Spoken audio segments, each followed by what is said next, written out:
Yo, what's going on, everybody? What's going on?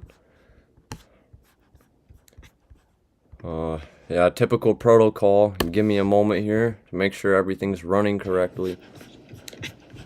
Yeah, typical Give me a protocol. moment here. Give me a moment here. Make sure God. everything's running correctly. Protocol. Wow. Well, it's running on YouTube. Stream just opened up on 5 different. Don't mind me. Don't mind me. Don't mind me. Don't mind me. Don't mind me. Alright. Don't mind me, everybody. You gotta do what you gotta do sometimes. Yo, how's it going, everybody? Let me switch back here. Okay. Oh, yeah, let me get the main cam going, too. Yo. Yo. Go down a little bit. Yo, what's up, Sage Nuclear? Nuclear, what's going on, brother? I'm assuming you're one of the brothers. Slag Gang, hey, Slag Gang forever. Forever. Gang. Hey, man. We got a Slag Ganger, and we got, let me make sure I got the... Hell yeah, Sage Nuclear. What else do I gotta do? Let me, okay, I inform the channel.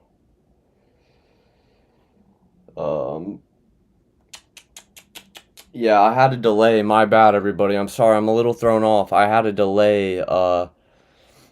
There was pretty much a drive-by shooting that just occurred, like, right outside this window. So, and the cops came and everything, so... Yeah, my adrenaline's pumping a little bit, because I hit the floor, and, I don't know, it just kind of put me in a little, like, fight-or-flight type of mode. So, yeah, sorry for the delay, that's what I'm saying. Yeah. Yeah, seems like everything's running good. Alright, let's go. Let's go. Yeah, yeah, man. It's getting wild, man. It's getting wild out here. Yeah, it's like the gunshots were right outside the window, and, another reason I got hit the ground so fast is... Yeah, unfortunately, I'm not trying to be pessimistic, but unfortunately, I have to mostly agree with you, Sage Nuclear, when you say that. I have to mostly agree.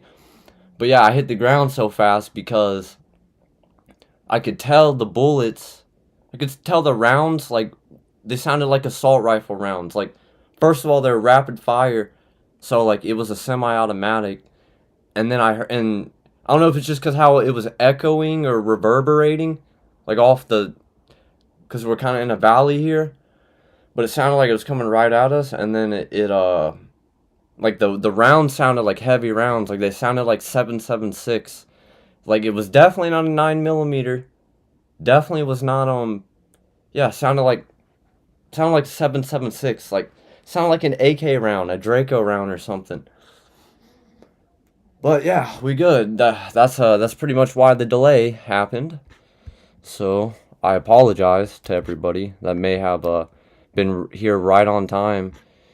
And I was not here yet. Let me also get the screen share going. Hey, how's everybody doing, though? How's everybody doing?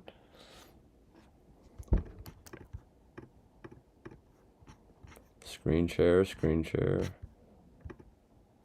Oh yeah, video capture. When did I do that?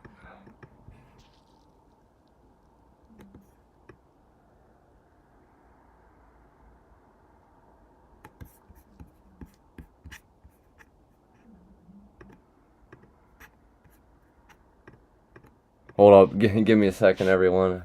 Trying to get this screen share going again.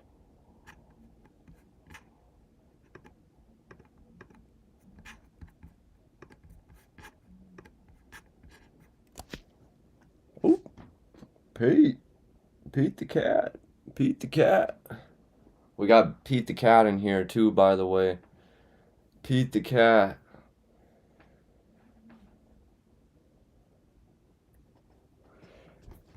Yep. We're gonna be getting to it real quick here. So sorry, everyone. Like I said, for like the third time, there's like a drive-by shooting near me. So, what's up, Hash Brown? Yo, Pete. Hash Brown said, "What's up, man? What you doing, man? What are you doing?" I guess Pete's not having it. I guess he wants to leave now.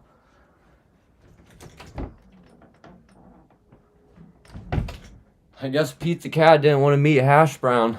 I don't know what happened, man. He said, "Nah, I'm out of here." He said, "Nah, I got better stuff to do. So I don't got time for this." All right. Do I still got that's what I just did. I made a mistake once again.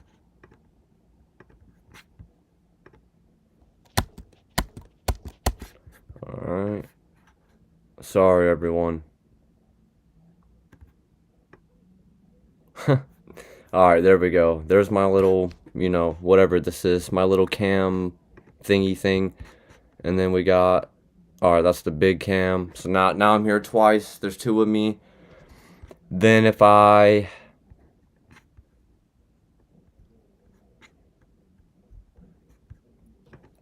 I gotta... Okay, there we go. There we go. Sorry. We do that. Then bring this down. Bring this down again.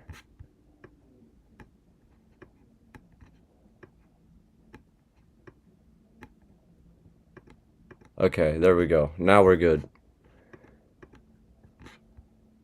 Now we're good, everybody.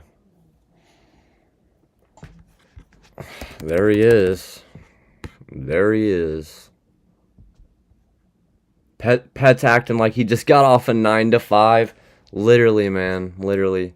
Nah, cats for real. Just, they be acting like, yeah, like they got off a 9 to 5. Oh yeah, chat's working. Alright, let me get, that's the last thing I gotta do. Alright, pulling the stream up. Pulling the stream up. Now I can see it. Now I can see everybody. Let's go.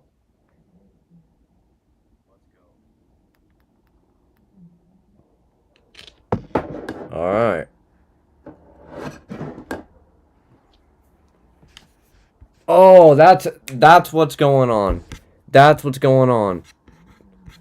Oh wait, no, we're live on YouTube. Okay. Alright, let's get into it. Let's get into it. Y'all ready? Y'all ready? So we got 2 CoffeeZilla videos lined up. I don't know if I'm going to go through all of it. Like, I want the chat to, be involved here. So, like, if y'all don't want to go through an entire video or whatever, let me know. And I'll consider the chat's, opinion into the stream. But I think I'll start with this video because they're saying every JRE guest in the Epstein files. So, yeah, we'll start with that. I think we'll start with that. Or should I put it up to a vote? I'm gonna get these stupid ads out of the way.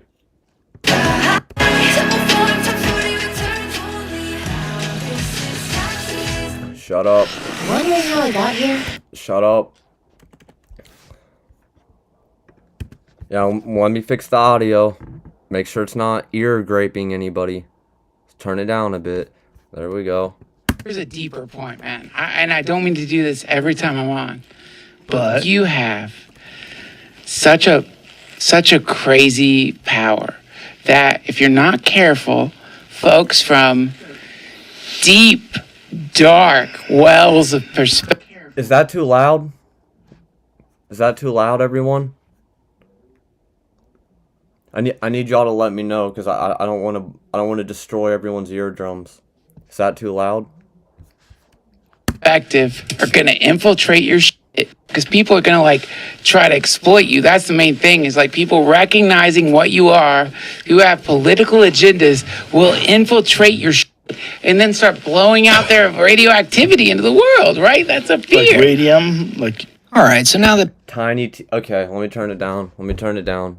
Thank you, Sage Nuclear, for the input. Turn it down a little bit here. I think my voice is fine. If my voice is too loud, I'll turn that down too. Just let me know. Turn it down a little bit here. people have had a few All right, what are we thinking now? days to digest the millions of emails and documents linked to Jeffrey Epstein, it's now starting to appear that Joe Rogan's had a lot of people on his show that are now confirmed to have been closely linked to the predator and criminal himself, which has definitely left a lot of people scratching their heads. I mean, it's one thing to have maybe one or two guys linked to Epstein What are we thinking now, chat? Is that you think that's good? on his show, but when you realize that Joe Rogan's platformed more than 9 different people and counting at this point, who were named in the files sometimes thousands of different times, it all certainly raises more than a few questions. And it's not like anyone's accusing Joe Rogan of secretly going to Epstein's island Bet Sage Nuclear. Really appreciate the input here. Really helping out a lot right now. Thank you. or anything, but the very fact that he's had so many of these weirdos on his podcast just proves how accurate Duncan Trussell was in the opening clip there. Like, all of these creepy billionaires flock to Joe's podcast because they feel a sense of safety and protection with Joe. Not only because he never challenges these guys on anything or even questions their links to Epstein, And also, let me just see if Okay, yeah, it does that automatically. Okay. but also because he's so easily manipulated and will believe just about anything you say to him, especially if you have power over him. Peter Thiel, for example, who's a billionaire tech investor and co-founder of Palantir and PayPal, admitted to Joe Rogan that he met Jeffrey Epstein back in 2014, about 8 years after Epstein was initially arrested for all of the despicable and nasty stuff that he did to children. And Peter Thiel, oh my lord, man. If y'all aren't already familiar with him, oh my lord, man! In my like opinion or whatever, well, not opinion, but like that guy that's one of the most problematic. I'll just man. You know, I met Epstein a few times as well, and I think How'd you get introduced? it was Reid Hoffman in Silicon Valley introduced us in 2014, but it was basically When you were introduced to him, how was he described to you?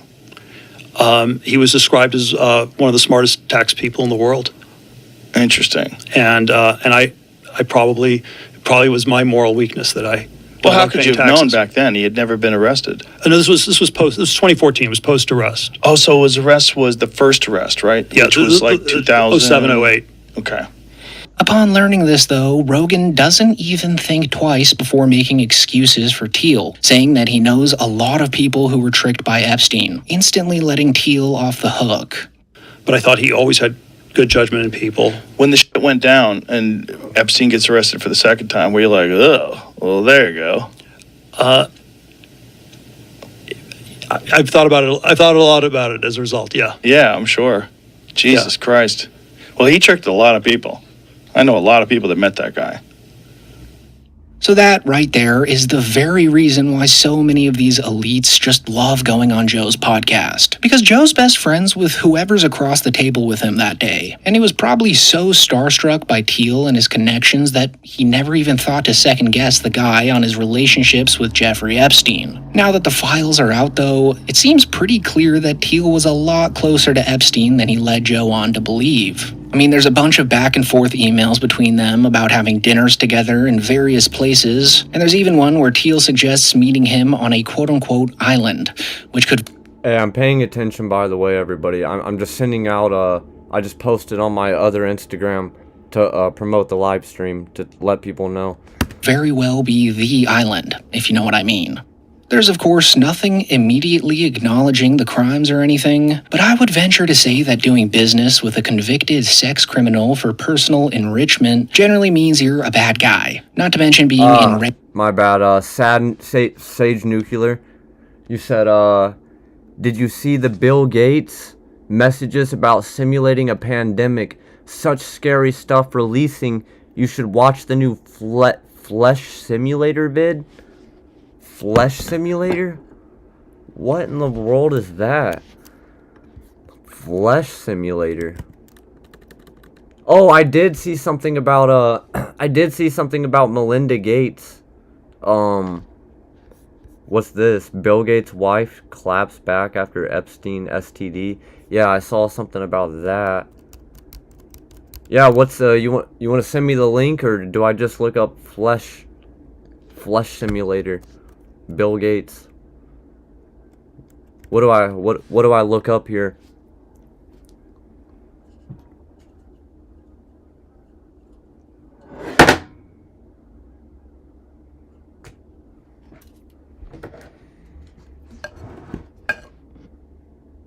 Got you. All right. Why Sage Nuclear's pulling that up? We'll continue this one. Regular communication with them. But of course, Rogan doesn't bother looking even an inch further into any of that, which is why a lot of people criticize Joe as an interviewer. Like, the guy can't shut up about Epstein and all the stuff surrounding him, but as soon as he has someone on the show that's literally sat down and had one-on-one conversations with the guy, Joe immediately brushes over it and then switches the topic. Grilled to order Penn's. Listen, stop trying to make me hungry and show me the files. Show me the files. A lot of people that met that guy. He got a lot of celebrities to come to his house for parties and things. Well, I think I think a lot of it was this strange commentary on, I know there was some secret club, secret society you could be part of. Right, and of course. Again, it wasn't explicit, but that was the vague vibe of the whole thing. People love those stupid things. They love, like, exclusive clubs that very few people. Look at the fucking Soho House. Like, look at that stupid thing. I mean, you just go to a place that you have to be a member to go to, and everybody wants to be a member. Oh my God, Yeah. gotta get it. And then you get, like, the Malibu Yeah. Soho House. It's different from the other ones. You have to have a membership only there. And you see, Peter Thiel is really just the tip of the iceberg when it comes to JRE guests that have been involved with Epstein. Of course, there are the big ones like Elon Musk and Donald Trump, but it actually goes way deeper than that. Like, believe it or not, Joe's literally platformed Epstein's personal chef, Adam Perry Lang, who worked for Epstein for 4 years straight back in the late 90s, flying with him on his private jet to cook for him at Epstein's various different properties, including the infamous Epstein Island. And this was all public information prior to that podcast, so it was pretty strange that Joe didn't bring that up once. There was even an article written about it. And of course, there could have been some kind of agreement that Joe signed to not mention it with him during the podcast, but none of the... Joe confronting Patel seems so useless because Patel has made it clear at this point. What did just censor Sage Nuclear? See, I'm a big component or supporter of freedom of speech, so I don't have anything that's supposed to automatically censor words, so I don't know what you just tried to say at the end. But I get your point, bro. Cash Patel, man. Oh my lord, dude. Yeah, he's so useless. It's wild. He's so useless. Straight up, dude. Such a puppet. He told everybody. Oh, he tried. Dude, you can't even say the word puppet? Bro, oh my god. It just censored the word puppet. You're telling me it just censored the word puppet? Bro, what the That's so ridiculous, man. Like, yeah, wild, bro. What the Really? Like, it's just...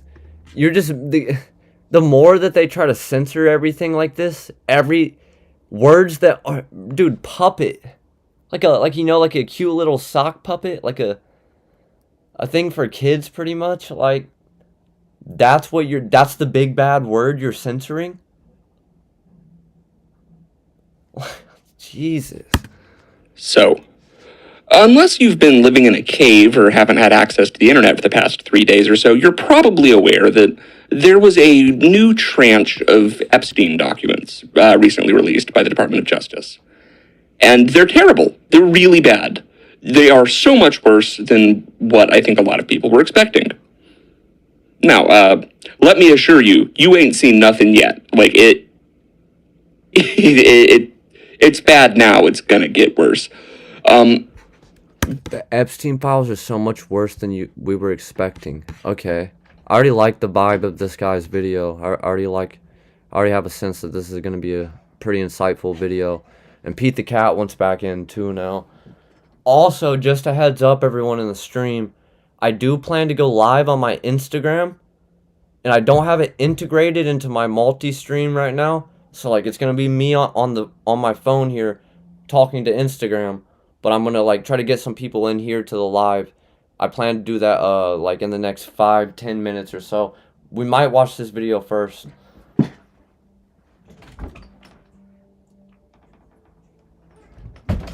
Hey, come on, man. Come on. But I think a lot of people were really kind of stunned by the content of these. So I figured I'd make a video kind of going through some of the highlights, if I can use that word, of these files. So I'm going to begin with the two files that have gotten probably the most social media buzz and contain probably the most lurid content, but also are the ones that need the biggest disclaimer. So with this, something that is frustrating that happened is that mixed in with these Epstein files are documents recording tips given to the FBI. Now, Franklin University. Shut up. Shut up. Nobody cares. Nobody cares. a big part of why most of these files took this long to release is because I think that they couldn't trust the general public with the contents of FBI tip files, as the general public has immediately shown that they can't be trusted with. You see, something that's important to remember about these FBI tip files is that these are by law required to be generated anytime someone calls in a tip to the FBI. And I think a lot of the claims made in these are being kind of quoted out of context. So, like, I'm not saying that they're wrong. It's just there's no burden of proof for these.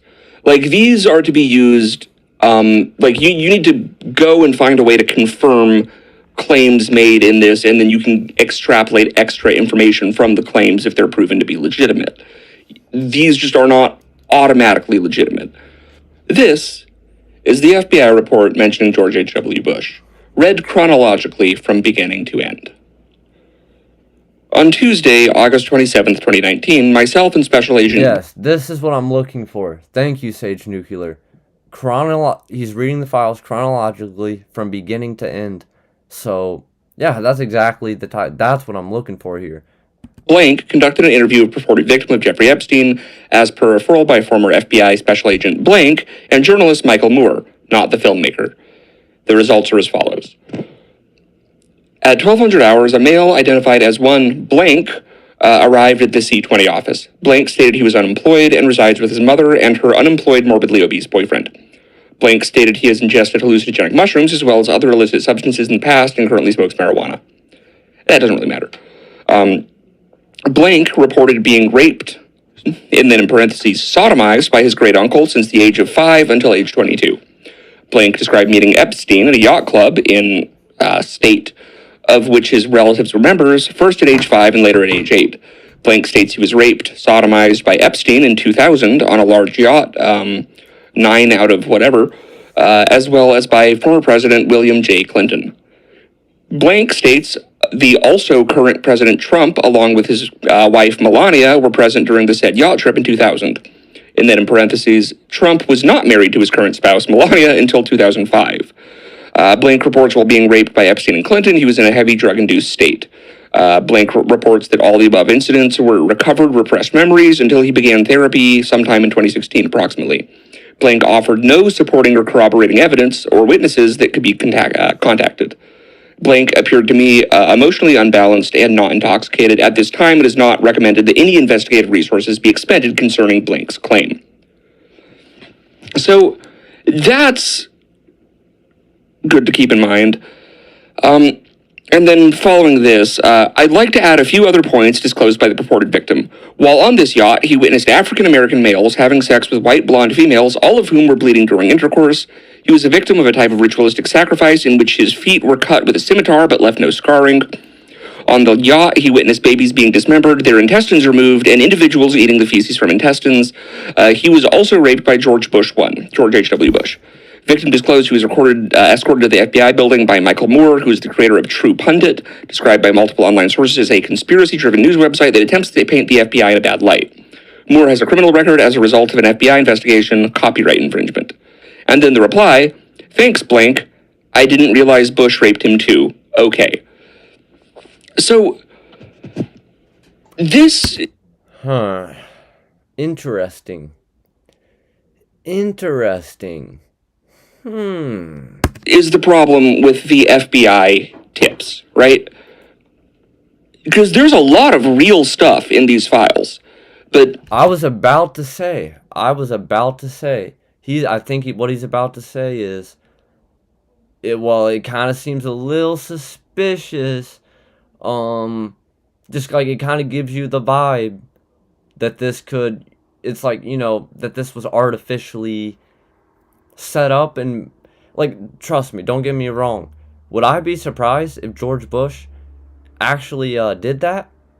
No, because we're talking about George Bush, okay? No. But I know there are a lot of people that are only somewhat associated, that aren't the main priority, or aren't even associated at all with the files, that are getting pulled into it and are being what would you say?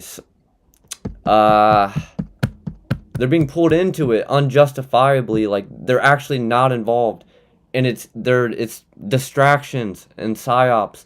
They're pulling people in that are actually innocent, to confuse the waters. That's what they do, That's what they do.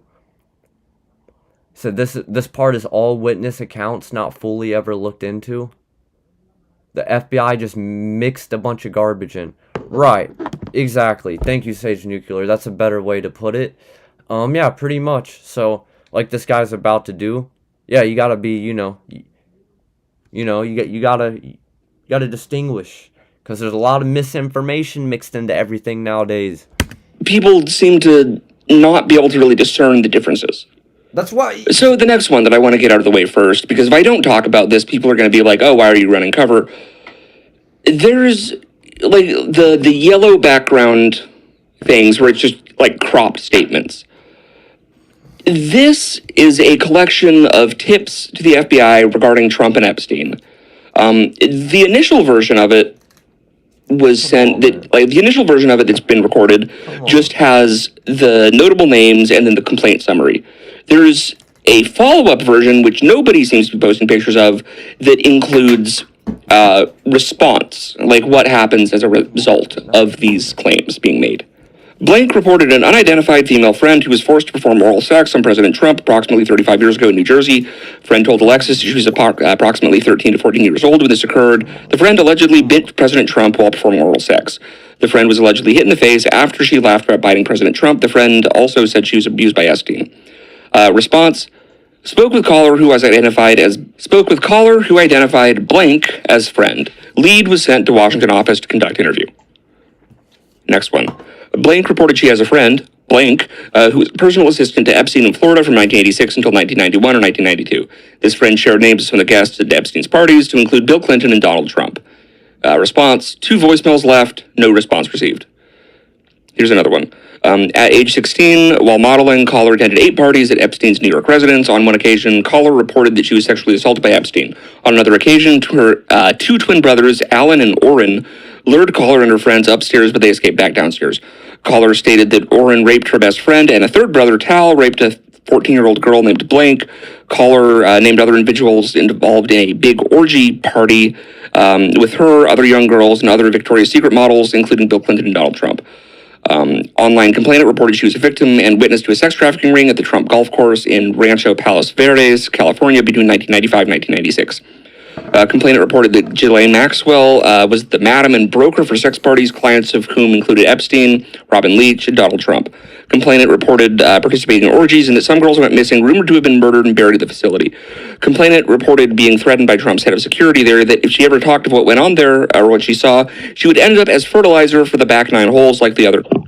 Complainant claims to have video of high-profile sex parties dealing with cartels, having witnessed Robin Leach strangle a young girl to death at a party. The response to this, complainant was spoken to and deemed not credible. Additional research showed three separate, and then here it's blanked out, but then another one, three separate instances of institutionalization for psychological issues. Shut up. See, guys, I'm sorry that I'm too, I guess, poor or whatever to, not even that. It's that I refuse to have YouTube Premium. Refuse to cave in to these greedy people's agenda.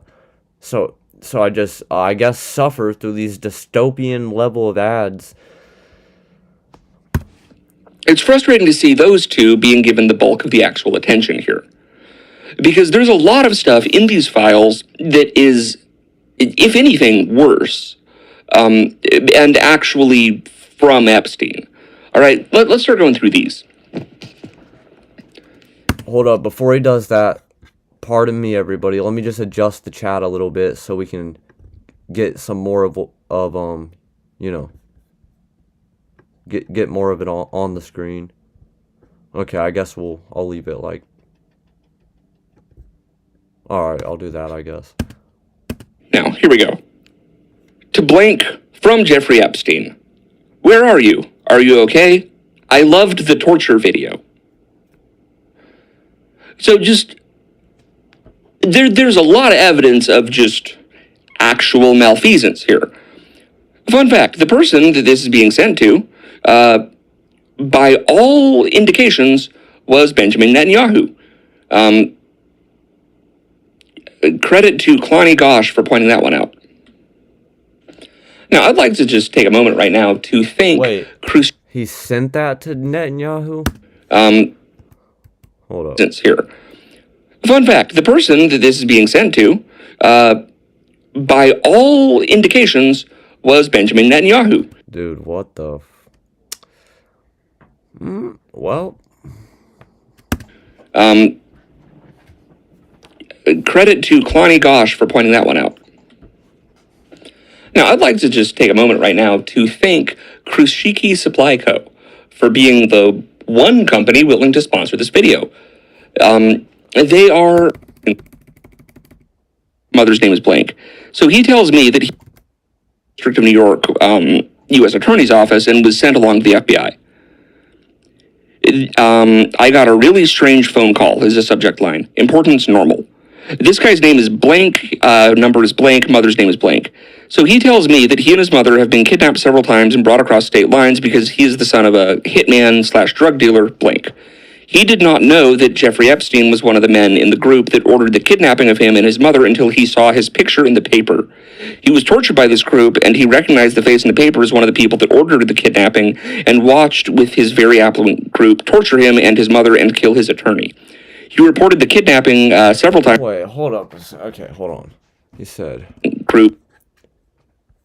He tortured by this group, and he recognized the face in the paper as one of the people that ordered the kidnapping and watched with his very affluent group torture him and his mother and kill his attorney. Did not know Jeffrey Epstein was one of the men in the group that ordered the kidnapping of him.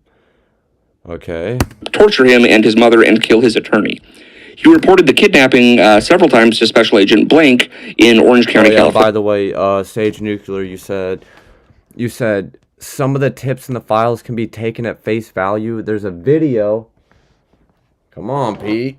Come on, man.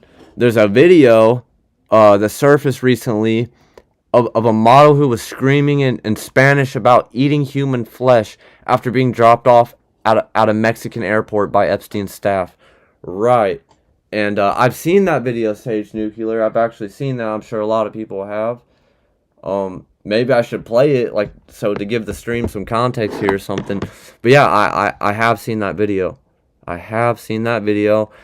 And I remember my impression of that is that girl is not, that's not fake. Like, you can tell in the girl's voice, her emotion and everything, that's not fake. She's not messing around. Like, you can tell. You can tell. California. Sorry, I have to send you the phone calls I get. Not the cacti, Blank man. Victim Witness Coordinator, USAO, SDNY. Come on, bro. This is more interesting. Now, there are a lot of emails in here referring to pizza in very strange ways. This is one from Roy Hodges to Jeffrey Epstein from Saturday, March 9th, 2013. I wanted to let you know the crew really appreciated the pizza today. Thank you for letting us do that. Roy and Stephanie Hodges. Here you go.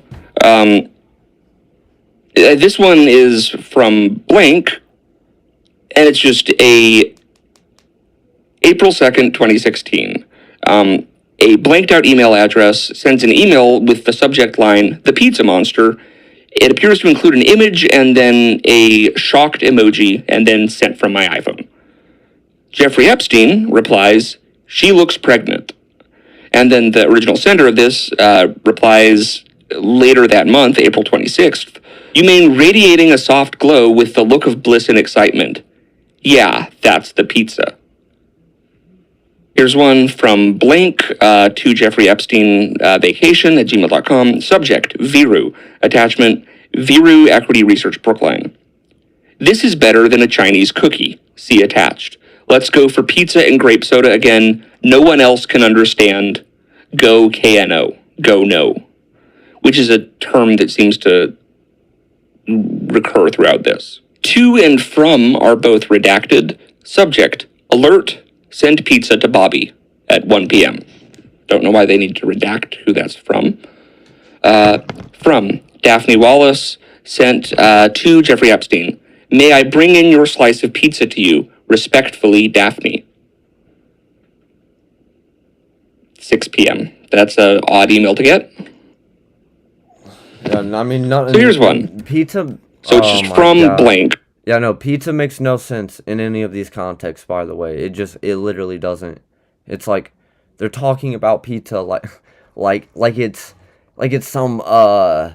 some like they're drug addicts and they just found the ultimate most potent version of the drug, like heroin. Like, bro, this heroin, bro, this hits differently, bro.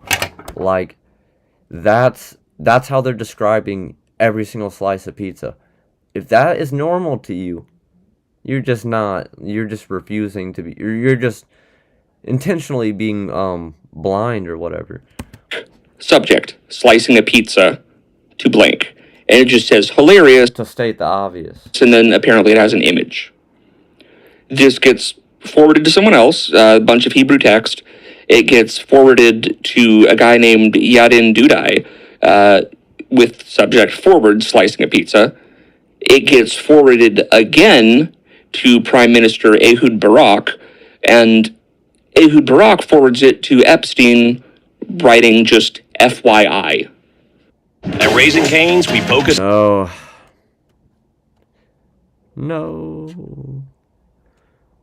Come on.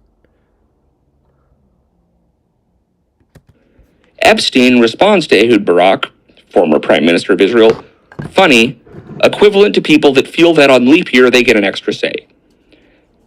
But something to remember, the official FBI investigation into Jeffrey Epstein was called Operation Leap Year. So that seems to be connected. Slicing a pizza. What does that mean? This is from Jeffrey Epstein to Michael Wolff. Achilles heel, misspelled. Melania, transcript. Melania also focused on dates of porn star before birth of Barron or after. They also now have 2 Army people escorting her kids to school. Smiley face. Which is a bizarre email. This one is from blank to blank. That's been redacted. Subject, huge problem. Hi, Ricky. I'm sorry, I know that you were busy, but a bunch of my old emails have disappeared, and they are very important. In my inbox, I have a subfolder named Leap Year, and it looks like everything earlier than September 2007 is now gone. Is there a way to retrieve them? They are now the subject of some litigation, so it's really important. Thank you, blank. Here's one from Jeffrey Epstein to Martin Nowak, who is a mathematician at Harvard. Subject, blank. And then the email just reads, did you torture her? Torture appears to be a recurring theme here. This is from Jeffrey Epstein to blank. How about a hit list for next subjects to ice cream boarding, my version of torture? Then the person he sends it to replies, what is ice cream boarding? Waterboarding with ice cream? I imagine today is torture for you, all the food and talk about food and cooking of food and gorging oneself. Happy Turkey Day anyways.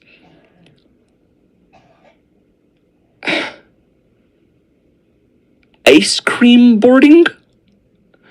So the explanation that seems to make the most sense that I've seen is that ice cream is used as a slang term for methamphetamine, and this would refer to forcibly overdosing someone with meth, which is like a... Dude, did I not just say it sounds like they're talking about... Like they're addicts talking about some drug, and they're found the most potent... Did I not just say that, chat? Come on, man. It's like, I haven't even seen the video yet. I mean, but this guy's on point, too. That's, you know, good minds think alike or whatever. That's how I know where he's going with it, but it's facts. Well-known thing that occurs in types of torture, but here's one. This is a screenshot of Epstein using Skype. He's talking to a contact of his on Skype just called Torture. I am still waiting and watching the melting cheese drip. Smiley face sent via BlackBerry. Watching the melted cheese drip to your Skype contact named Torture? What the... Are they melting children? That's what the not fuck? Funny, but dude, what the... To Jeffrey Epstein, from blank, I give you permission to kill him. He is apparently with blank. He lied to you and he lied to me. Sent from my iPhone. To Jeffrey Epstein, from Urban Zen, title, save the date, feed raiser, benefiting the children of Haiti. And then the entire thing is redacted. Whole page. Wow. We got the most transparent administration here, everybody. Thanks to the most transparent administration ever, we finally can see the truth that the government legally agreed to reveal, according to their own rules, that they can't even follow. Wow. Such a trend. It's so transparent, I can't even see through it. It's like, literally, it's like a brick wall. That's how transparent it is. Hey, shout out to the most transparent administration. Administration. Can't say that damn word. Hey, shout out to the most transparent administration. You know what? You know what? Shout out to the most transparent administration. So transparent, everybody. Shout out to Kash Patel. Wow. It was all totally names of witnesses, and we can't prove otherwise, lol. Right. Hey, I just want to give a big shout out to the most transparent administration America has probably ever seen. Big shout out. And Kash Patel being so honest and, you know, big shout out. So transparent. I don't know how much you guys know about Haiti, but that doesn't seem good. Same day, Jeffrey Epstein writes, whoops. And then the person whose name, first name appears... Yeah, who was it? Was it like Pam Bondi or somebody? Who was the one that like really like agreed, told us told us exactly like how this was gonna go, and legally and everything. Like, pretty sure it was Pam Bondi. Like, she's really high up on the line here for who deserves the wrath of God, I guess, just to say, because she straight up told everybody. I guess, she told everybody, you know. She told all the and so did Kash Patel. He told all the American people, don't worry, everybody, don't worry. The most transparent administration ever is here. We got you guys, nothing to worry about. We're gonna look into those files. We're gonna reveal them so everybody can see who's involved, and then we can start clearing out the corruption. Blah blah blah. And these are exactly the rules, legally, that we're gonna be playing by. And then they broke their own rules. It's like, man. To be Susan, just because they kind of half-assed the redaction here. No one will lie to you and get away with it from me. No one, whoops is correct, sent from my iPhone. Eva Dubin wrote, Mary Kennedy found dead in her backyard, sent from my Verizon Wireless BlackBerry. Jeffrey Epstein replies, whoops. Here is Jeffrey Epstein sending the leaked Podesta emails. Bro, he said whoops. He said whoops. Dude, these people, man. Whoops. Wow. To Peter Thiel. Here we go. Here's one. Hello. Inside Edition is asking if Anthony Weiner is expected to testify against Jeffrey Epstein, or if Mr. Weiner has cooperated in any way prior to Mr. Epstein's arrest. Here's one from Daphne Wallace to Jeffrey Epstein, the same Daphne Wallace, actually, that was asking him if she had his permission to bring in his pizza slice. It's just a email to do with basically renovations, but of these renovations, there's 4 picture file names that are completely redacted, which is very, very odd. On Saturday, May 2nd, 2009, Blank writes, if you are not too busy, and then sends a video. 1 minute, 6 seconds long. So response, Jeffrey Epstein writes, I watched them all, please don't send anymore. And then Ghislaine Maxwell sends to Jeffrey Epstein in this email chain, sorry, I have no stomach for even the slightest aggro. I don't have the stomach for it or for any drama, imaginary or real. I'm still fragile off the last one and scared of shadows.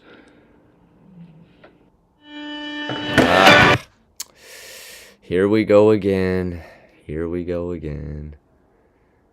Come on. Come on. Now that's a really ominous thing to say. Now, unfortunately, I regret to inform you that the funniest email in all of these turned out to be fake, which is from Elon, subject, Epic Island Vacation. Hi, Jeff. I was thinking of flying down for an epic vacation. Blank told me you were planning a party. Girls for the win. I cleared my calendar. What are the details? Thank you, good sir. E.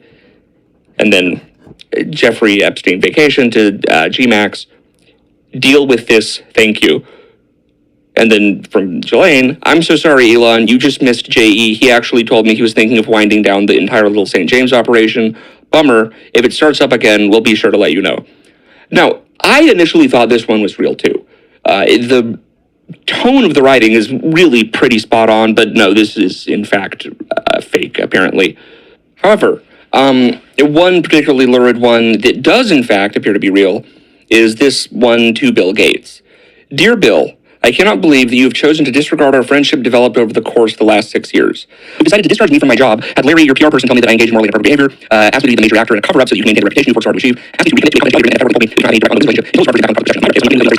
direct relationship. Okay, so then here's a big, long, section on what Jeffrey Epstein claims he would have done if he was in Bill Gates' situation, blah, blah, blah, blah, blah.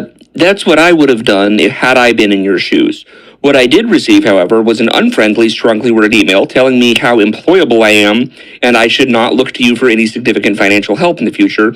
To add insult to the injury, you then implore me, please delete the emails regarding your STD, your request that I provide you antibiotics that you can surreptitiously give to Melinda, and the description of your penis. You also made it clear to me that I am not to refer to blank, as that is another topic that must remain between the two of us. In return for all these requests, which I would have done without a second thought, I am not to attend meetings with Melinda. I should continue to provide you the same level of service and dedication that I have done so diligently until you are ready to discard me in our friendship. Do you know how bad it is to be kind of on Epstein's side in an argument? I have decided to resign my position effective immediately with BG3 and the Bill and Melinda Gates Foundation. I have not come to this decision quickly or without a great deal of thought. During the past few weeks, I have been caught up in a severe marital dispute between Melinda and Bill. I have the greatest respect for my friend of 7 years and wish them both well. In my role as his right hand, I have been asked and wrongly acquiesced into participating in things that have ranged... Yeah, let me adjust the chat a little bit. I just noticed it's kind of blocking the video a little bit. Yeah, and we'll do that so you can see more of it. Alright, yeah, that's pretty good. Okay, I'll make it a little smaller.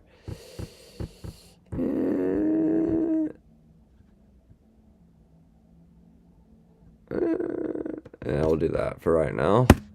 From the morally inappropriate to the ethically unsound, and have been repeatedly asked to do things that get near and potentially over the line into the illegal.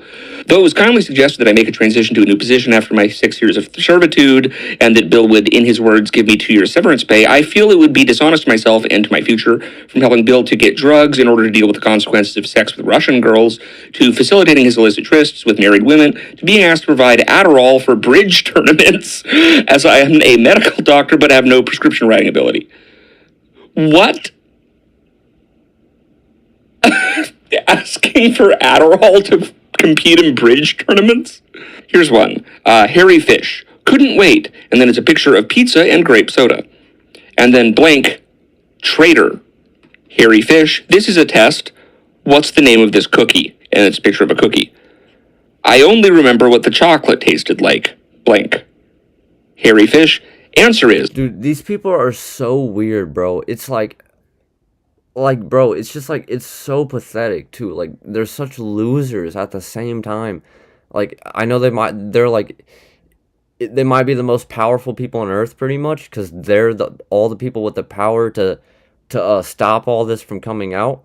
But at the same time, they managed to be the biggest losers at the... Like, bro, like, you're not cool. Your stupid little pedophile language, your stupid little code pedophile language is not cool, bro. What are you, like, oh my god, man, what losers. Pathetic losers. I mean, and they're evil too, but, like, losers, though. Chinese cookie not made with truffles. The fuck?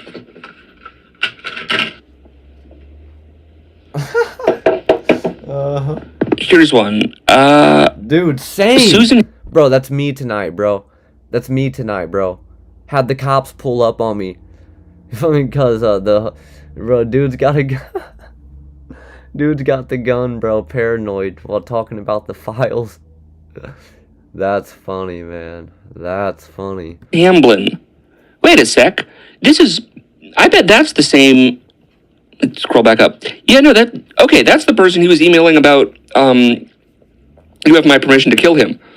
So Susan Hamblin writes, I will be sending fresh muffins down with Karina. You currently have 2 steaks left on the island. Would you like new ones? And then as a reply, I am getting more ice creams. We're getting close to the end here. This one, subject line, spoof on chandelier, the video I sent you with the amazing little girl dance. Totally loved it. Pizza party was great. We had a lot of fun. Stayed late. We slept in all yesterday morning. Your night was good. And then, subject, U9 red pizza party. I hope that doesn't mean under 9. Hi, Ben. Great game today. Wanted to check and see if you might be available for a pizza party next Saturday after the friendly Darien game we were having. It's been difficult trying to find a time that most people are available to participate, but it seems the next Sat is best for most. Please let me know. Thanks. Blank. And then, yes, that is fine. Can't wait. U9 red pizza party. What is a red pizza party? Yeah, that don't sound good at all. That don't sound good. But hey, I appreciate the video, Sage Nuclear, if you're still in here, because that was actually pretty insightful.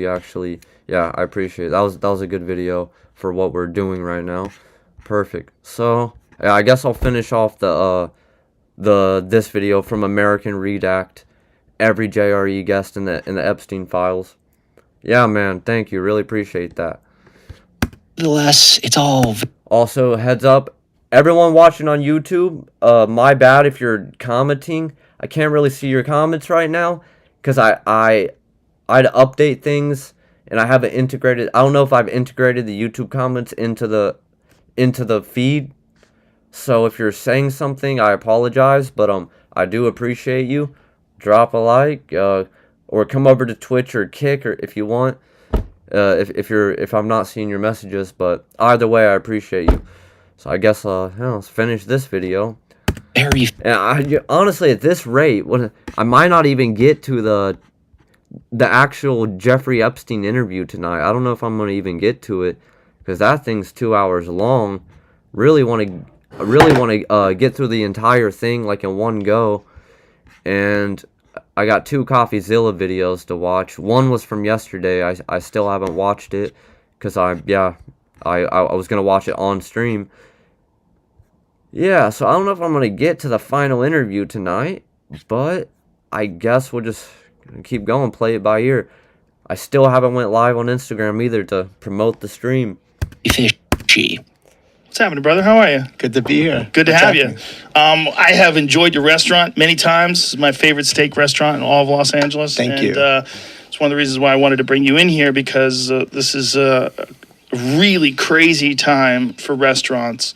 And I mean, that's basically, that's the gist of it. This is Yeah. a crazy time. It's bananas. It's absolutely crazy. And then there's Dr. Peter Attia, who was apparently Epstein's private doctor and shared thousands of emails with Jeffrey, which of course are extremely twisted. But I'll touch on that later more in the video. Just know that as of right now, there are about 9 or 10 people who went on Joe's show that are named in the files, which is just a mind-boggling number of people. As weird as that may be though, there's not really one single answer to it that people can agree on. You know, some people theorize that Joe's been bought out and paid for by the upper crust of society, or even the CIA, and others think that it's merely a coincidence. No matter what you choose to believe in though, the one thing that's true here is that Joe gives the softest, most patty cake style of interviews to a select group of people, and a lot of those people were named in the Epstein list. And Donald Trump's a great example of this. Like during that Donald Trump interview, which now has over 61 million views on YouTube alone, Joe Rogan never even brought up Epstein or the suspiciousness surrounding Epstein's death, which is a topic that Joe's talked about on hundreds of other episodes before this one. He basically just gave Trump the easiest interview of his life.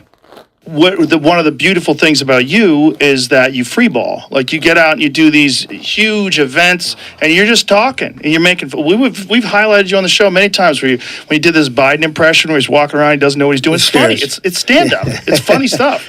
But it's like you and you're making fun of Elon one time. You're doing an Elon impression. It's great. You have like comedic instincts. Like when you said to Hillary, you'd be in jail. Like that's great timing. And I think You know, it's funny. You need at least the attitude of a comedian when you're doing this business.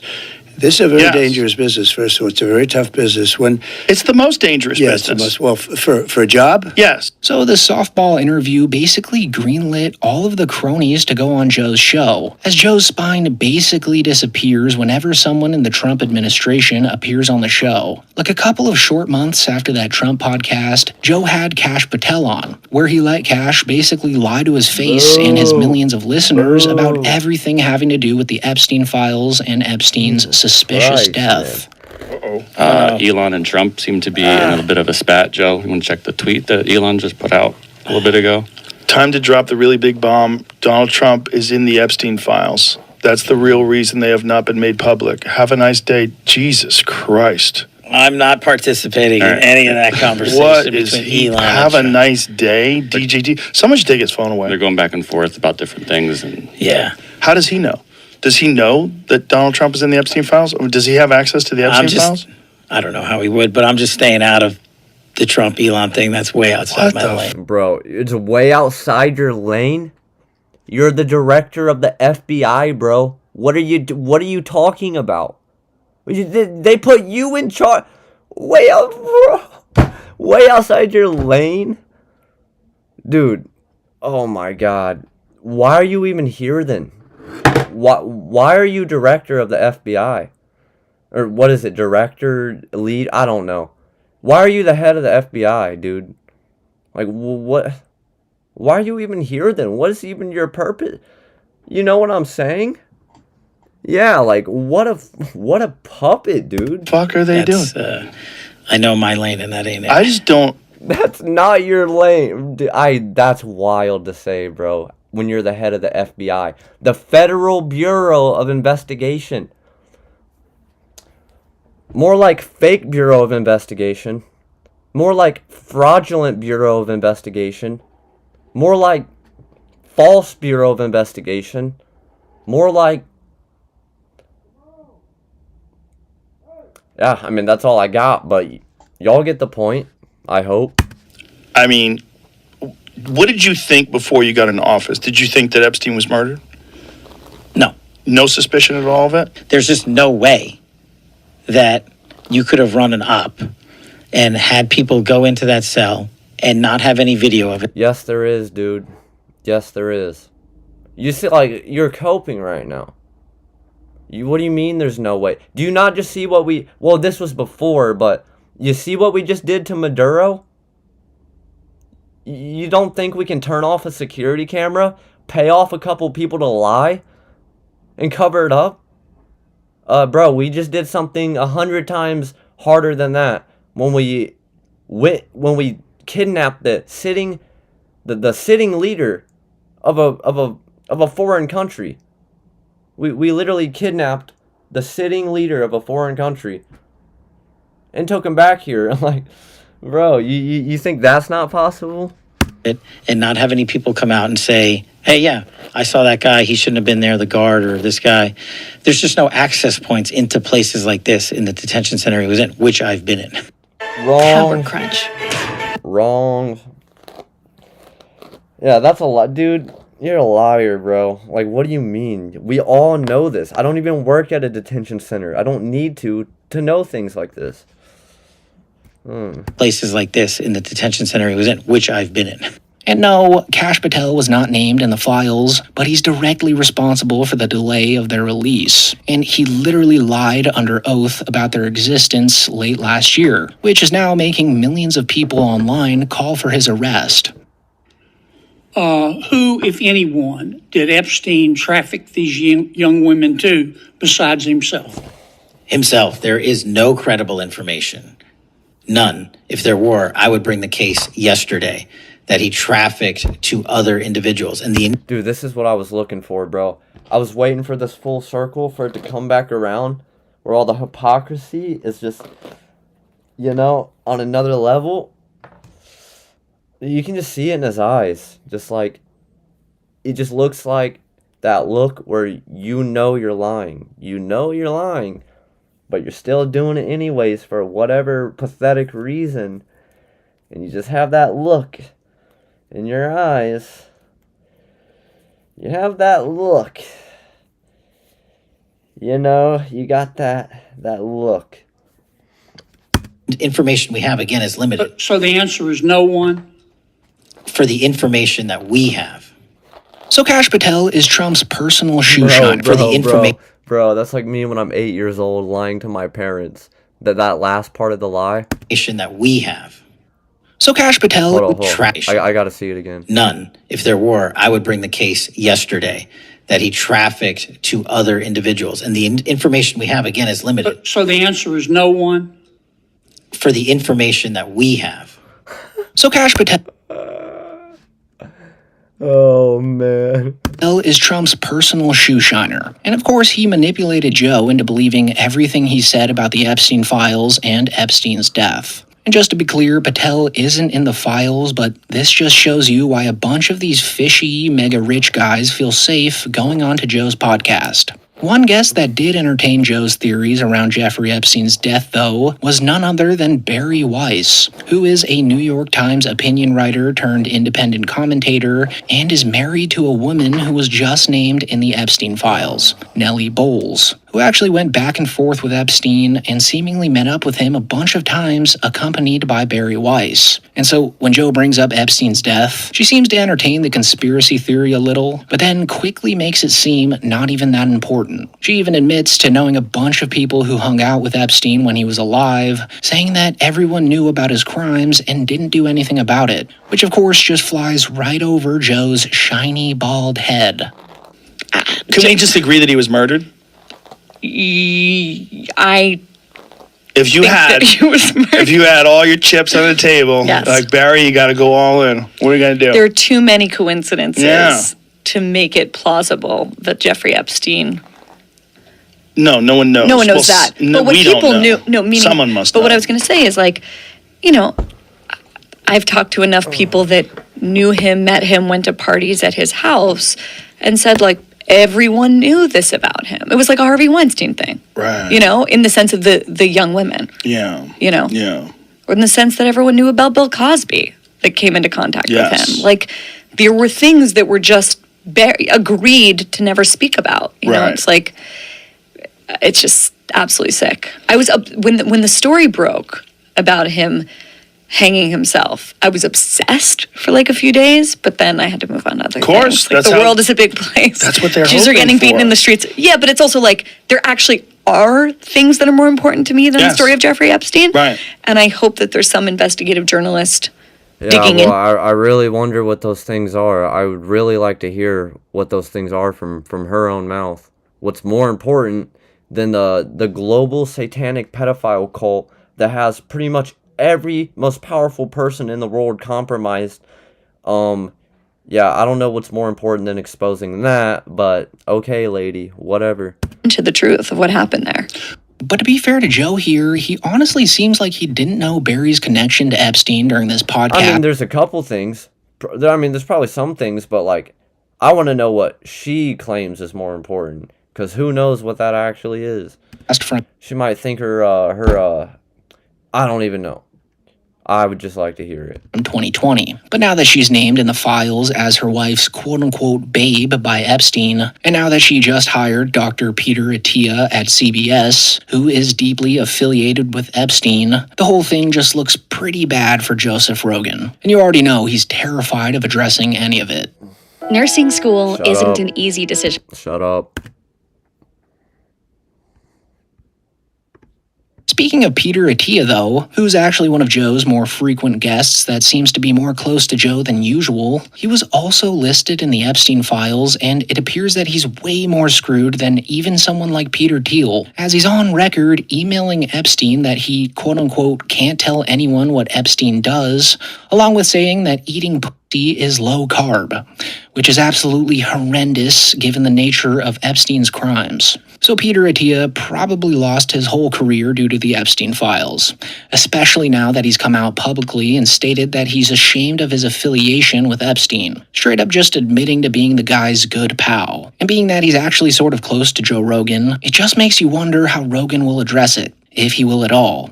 I mean, Joe Rogan must be shitting his pants right now with how many friends of the podcast are being exposed before his very eyes. And remember, these are the files that Trump's Department of Justice were comfortable with making public. So there's certainly millions and millions of more incriminating things to be released.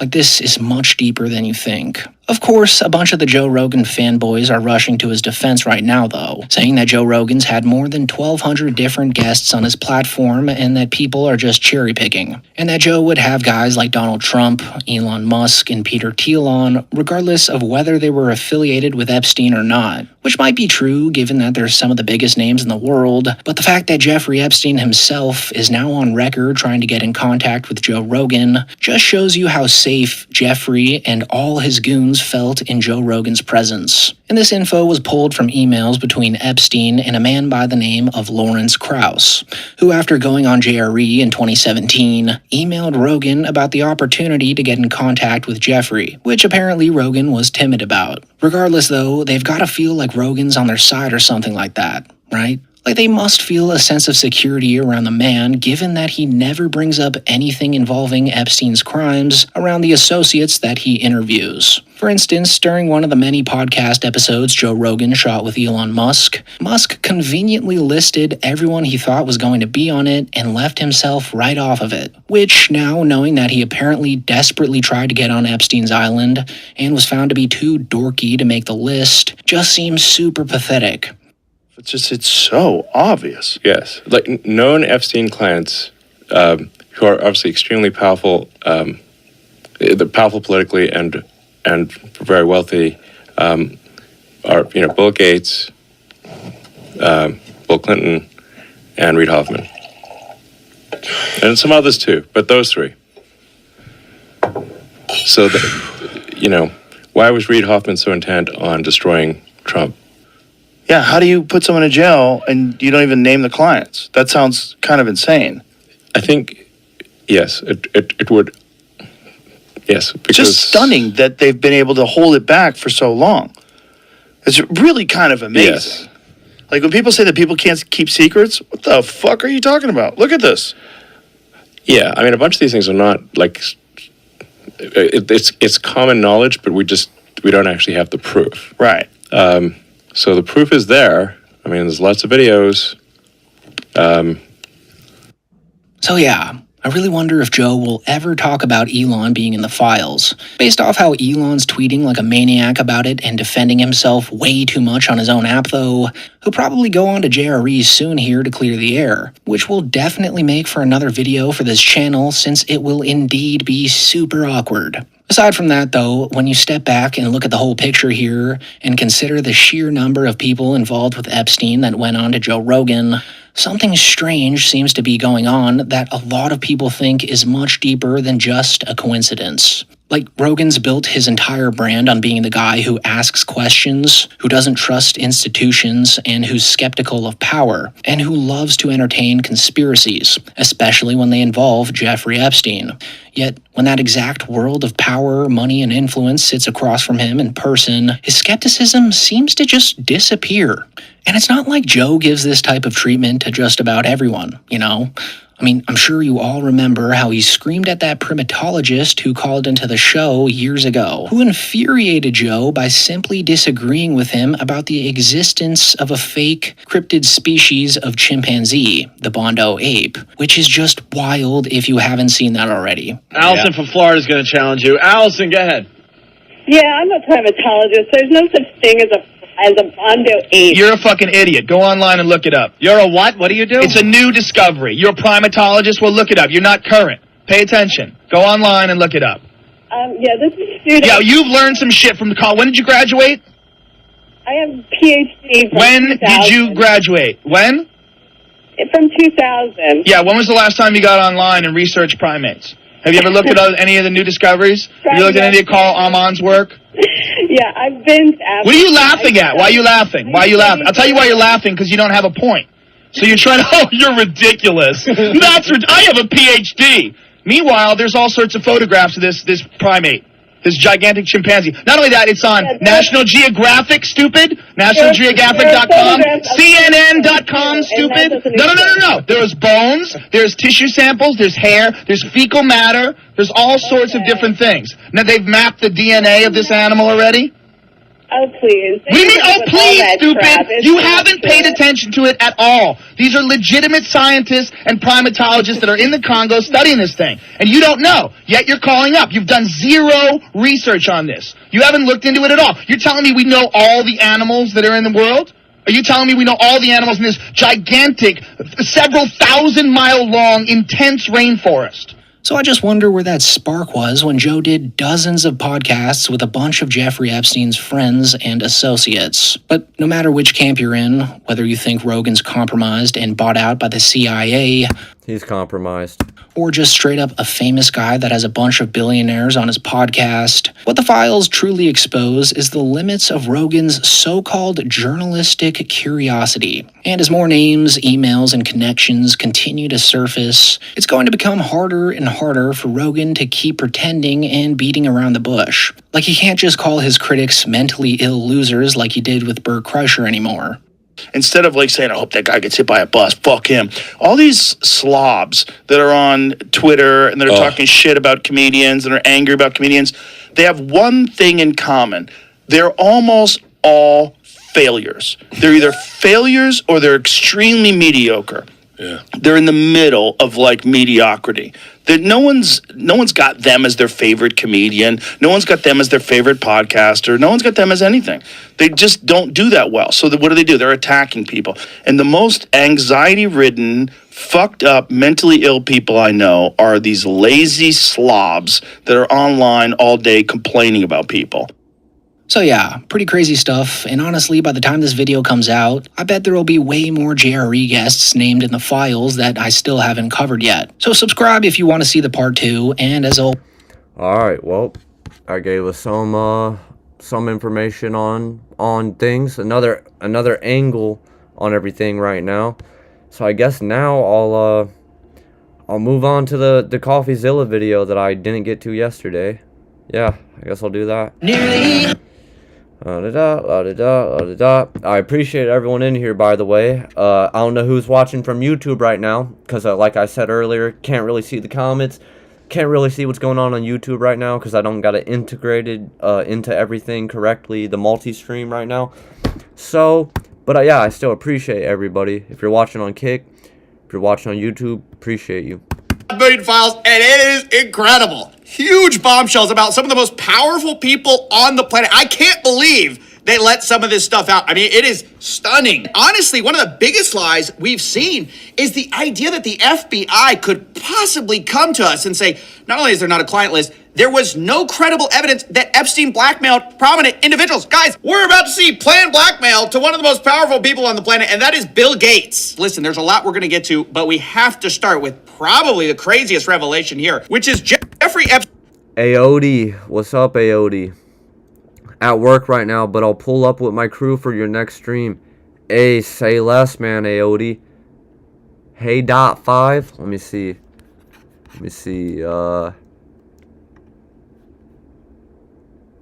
So, hey, .5. Oh, that's not the right way. What do you do? What do? We go to add server, friends, start a conversation. Yeah. Hey, .5.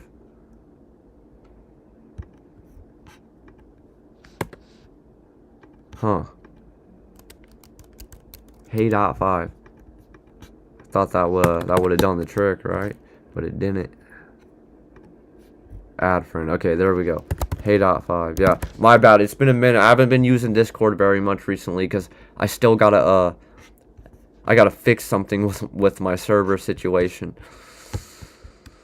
Epstein emailing himself about Bill Gates. Now, if you don't know, Bill Gates and Epstein had a relationship post 2008. That's a big year. You're going to hear a lot today because 2008 was the time that Epstein pled guilty for soliciting of somebody under the age of 18. He was a predator at this point. Everybody knew it. Now, eventually, Bill Gates would get divorced when all of this came out. Melinda Gates said it was part of the direct cause for the divorce. She said she met Epstein and said he was evil. He was evil personified. So you have to understand, this is like Bill Gates' kryptonite. He's one of the richest men on the planet. He's got this huge philanthropy arm. But this relationship with Epstein has been a huge problem for him.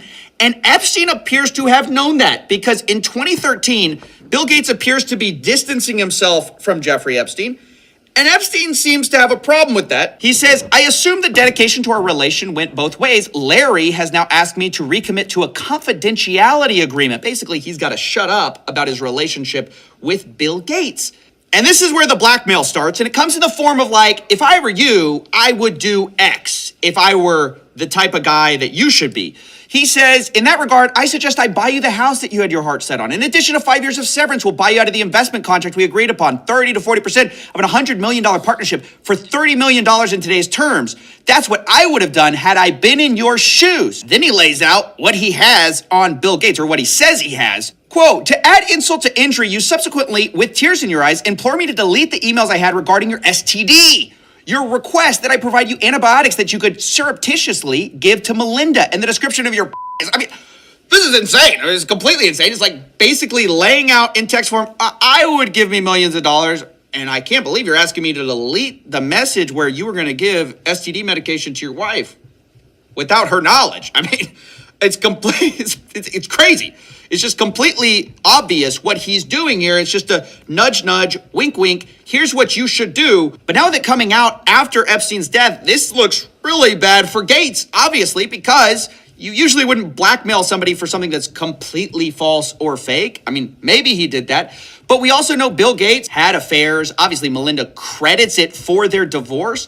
So it's hard to believe there was nothing sketchy going on. Bill Gates, of course, maintains that it was completely above board. He says the fact this allegation was in here just shows how much Epstein was willing to defame people. But Epstein lays it out. He says he helped Bill get drugs in order to deal with the consequences of sex with Russian girls, facilitating his illicit trysts with married women, and to being asked to provide Adderall for bridge tournaments. Look, guys, this is exactly what we suspected the whole time. Epstein was providing services to rich people and expecting payment via blackmail. Now, you might say, and it's true, that we don't know that Epstein ultimately sent that version of an email to Gates. All we know is he sent that to himself. He may have planned the blackmail and just been drafting something. But what we do know are two things. The Wall Street Journal has reported that Gates was threatened by Epstein over an affair. We also know that after this blackmail email Jeffrey sent to himself was written, eventually Gates sent a $2 million donation to MIT directed by Jeffrey Epstein, which is a bit weird if you had distanced yourself from the guy and y'all had this big falling out. Now again, do we know for sure that Bill Gates did all of that? No, of course we don't. But do I think Bill Gates was innocently looking for charity advice from a after he already pled guilty? No, I don't. I'm sorry, I'm not that gullible. And speaking of not that gullible, we've been lied to also by another richest guy on the planet. Geez, it's a shock why they don't want to put this out. Elon Musk, who has been saying for years that it is a lie that he went to Epstein's island. In fact, he says he refused to go. From Elon, he says, Epstein tried to get me to go to his island. I refused. He says, anyone pushing this false narrative deserves complete contempt. Later responding to another headline, which said Elon Musk planned trip to Epstein's private island. And he says, this is false. But of course, we start to dig through the files and we can see on Epstein's calendar that Elon Musk is booked in December 6th of 2014. But maybe you don't believe that. That's just the word of Jeffrey Epstein. But maybe you'll believe the word of Elon Musk, who was caught emailing Jeffrey Epstein to go to his island post the guilty plea. Elon Musk writes, we'll be in BVI St. Bart's area over the holidays. Good time to visit. Jeffrey Epstein says, I will send a heli for you. Later, Elon Musk writes to Epstein, probably just to Lula and me, his ex-wife, what day and night would be the wildest party on your island? The world's richest man is asking the most pedophile man for the wildest party on his island. And then it gets more explicit. In 2012, remember, this is the guy who said, I refused it. I could never do that, right? It's false. But here in 2012, he says, do you have any parties planned? I've been working to the edge of my sanity this year. I really want to hit the party scene in St. Bart's or elsewhere and let loose. The invitation is much appreciated, but a peaceful island experience is the opposite of what I'm looking for. Guys, he can't even play the I went to go study math excuse, which is what all these guys do. They say, hey, I just went to go talk to scientists. Elon's like, hey, I don't want to do that. I'm looking for a party. That's what I'm here to do.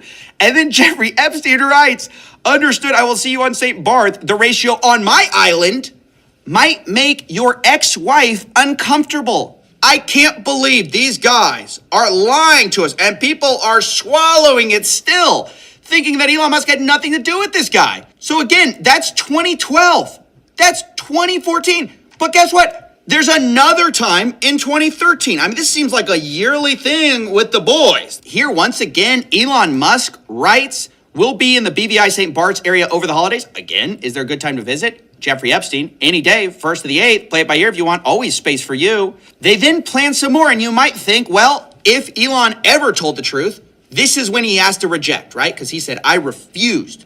But actually, it appears to be one of those cases where, like, your friend says, like, oh, bro, I dumped her.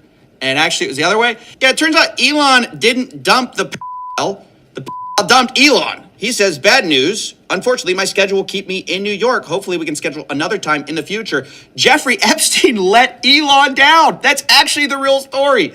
Is the reason he didn't go in 2013 was because he couldn't go. Jeffrey Epstein was not there. Guys, I mean, how blatant do they have to make it before we start to just see through it, right? When they issue these ridiculous denials, they're totally associated with the guy after the guilty plea. They lie through their teeth, but they can't even keep their story straight. I mean, that's what's crazy. They're not even competent at this. They get caught in their own lies all the time. Remember, the FBI's official story was they didn't blackmail. Well, before we even had these files, Howard Lutnick was on the record calling Jeffrey Epstein the greatest blackmailer ever. So how come Bill Gates and all these other people could hang around him and not see what you saw? Or did they see it and ignore it? Or no, they participated. Right. That's what his MO was, get a massage. And what happened in that massage room, I assume, was on video.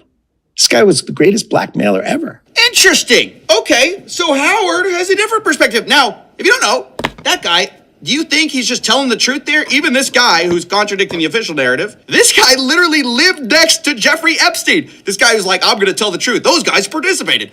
That guy lived next to Jeffrey Epstein. And by the way, he lied too. I love this video we're about to get into because this guy, Mr. He's the greatest blackmailer ever, does he know something we don't know? Because it's interesting, Mr. I'm his neighbor had to also explain how he had nothing to do with Jeffrey Epstein. And he lays it out pretty simply. He goes, yep, I lived next to him, but in 2005, I had such a horrible experience that I knew I could never talk to him again. He was your neighbor for 10 years. How well did you know him? We move in 2005, okay? Jeffrey Epstein is arrested in like 08, I think, or something like that. Right. So knock on the door. His assistant on like a Saturday says, Mr. Epstein, your neighbor would like to invite you over for coffee. And there's a massage table in the middle of the room. Massage table in the middle of your house? How often do you have a massage? And he says, every day. And then he gets weirdly close to me. Ooh. And he says, and the right kind of massage. Oh my God. Ooh. Now my wife is standing here. So she looks at me and I look at her and we say, I'm sorry, we have to go. And we left. And in the 6 or 8 steps it takes to get from his house to my house, my wife and I decided that I will never be in the room with that disgusting person ever again. Well, he couldn't be more clear, could he, right? He says, hey, I may have been his next door neighbor, but I met him once before the 2008 guilty plea. Remember I said that was a big deal? And we got invited over, and it was 5 seconds, and we left, and we realized he was a creep. We were out of there. He made this rude, lewd comment in front of my wife. I would never go see this guy. I mean, he makes it super clear he's gross. So I was never in the room with him socially, for business, or for even philanthropy. If that guy was there, I wasn't going because he's gross. These other guys, they may have participated. They participated. But Howard Lutnick, he could never. No. He's too good of a guy. Well, guess what we found in the all emails? Looky. It's Howard Lutnick writing in to Jeffy Boy in 2012. Hi, Jeff. We're landing in St. Thomas early afternoon, planning to head over. Where are you located? What's the exact location for my captain? Does Sunday evening for dinner sound good? Is this the guy you said made a lewd comment to your wife and, I could never be in front of him. He's gross. Guess what the next email is? My boy's wife messaging in, saying we are headed towards you in St. Thomas. Later, the subject line, Jeffrey Epstein. Good morning, Howard. Jeffrey wished me to pass you along. Nice seeing you. They clearly met, and the guy is just lying about it to your face, to the American public's face, and they tried to hide it from us. I cannot emphasize this enough. They're lying through their teeth. You think this guy perfectly remembers a 2005, walking in the guy's house? I remember exactly what I said to him. My wife and I looked at each other, and he wouldn't remember the 2012. I boated over to his private island for a dinner. Is that what we're really thinking? Is that what we're expected to believe? This is a momentary lapse in his judgment. No, these guys don't even care about being consistent. And they're all throwing each other under the bus. Don't you remember Elon Musk saying the time to drop the really big bomb? Donald Trump is in the Epstein files. That's the real reason they haven't been made public. My guy, you also are in the Epstein files very clearly doing stuff you lied about, okay? So is Howard Lutnick, who says, yeah, Bill Gates, he's probably getting blackmailed because he participated. What did you do on the island over in 2012, Howard? Do we know that? I mean, does anyone care? Now, the last thing I want to talk about is some of the most explosive stuff. It's also, again, I have to say, unverified, okay? This is the NTOC, the FBI's National Threat Operations Center. And the challenge with confirming some of this is that these are anonymous tips, or they black them out at least, so we don't know who they are, and anyone can drop a tip. Now, that doesn't mean that you should disregard them. It just means we can't verify them. The other challenge is that the FBI has a heavy incentive to discredit anything with Donald Trump in it, just because he's in the White House right now, obviously. And so I want to be clear, there are notes related to some of these submissions where they say things like complainant was spoken to and deemed not credible. Additional research showed 3 separate redacted. You know, it's hard to tell how much this is the proper due diligence of the FBI, which they should be doing, of course, and not all complaints are credible. But also there's this obvious conflict of interest with the fact that the sitting president is in some of these complaints. But here they are for what it's worth. Complaint summary.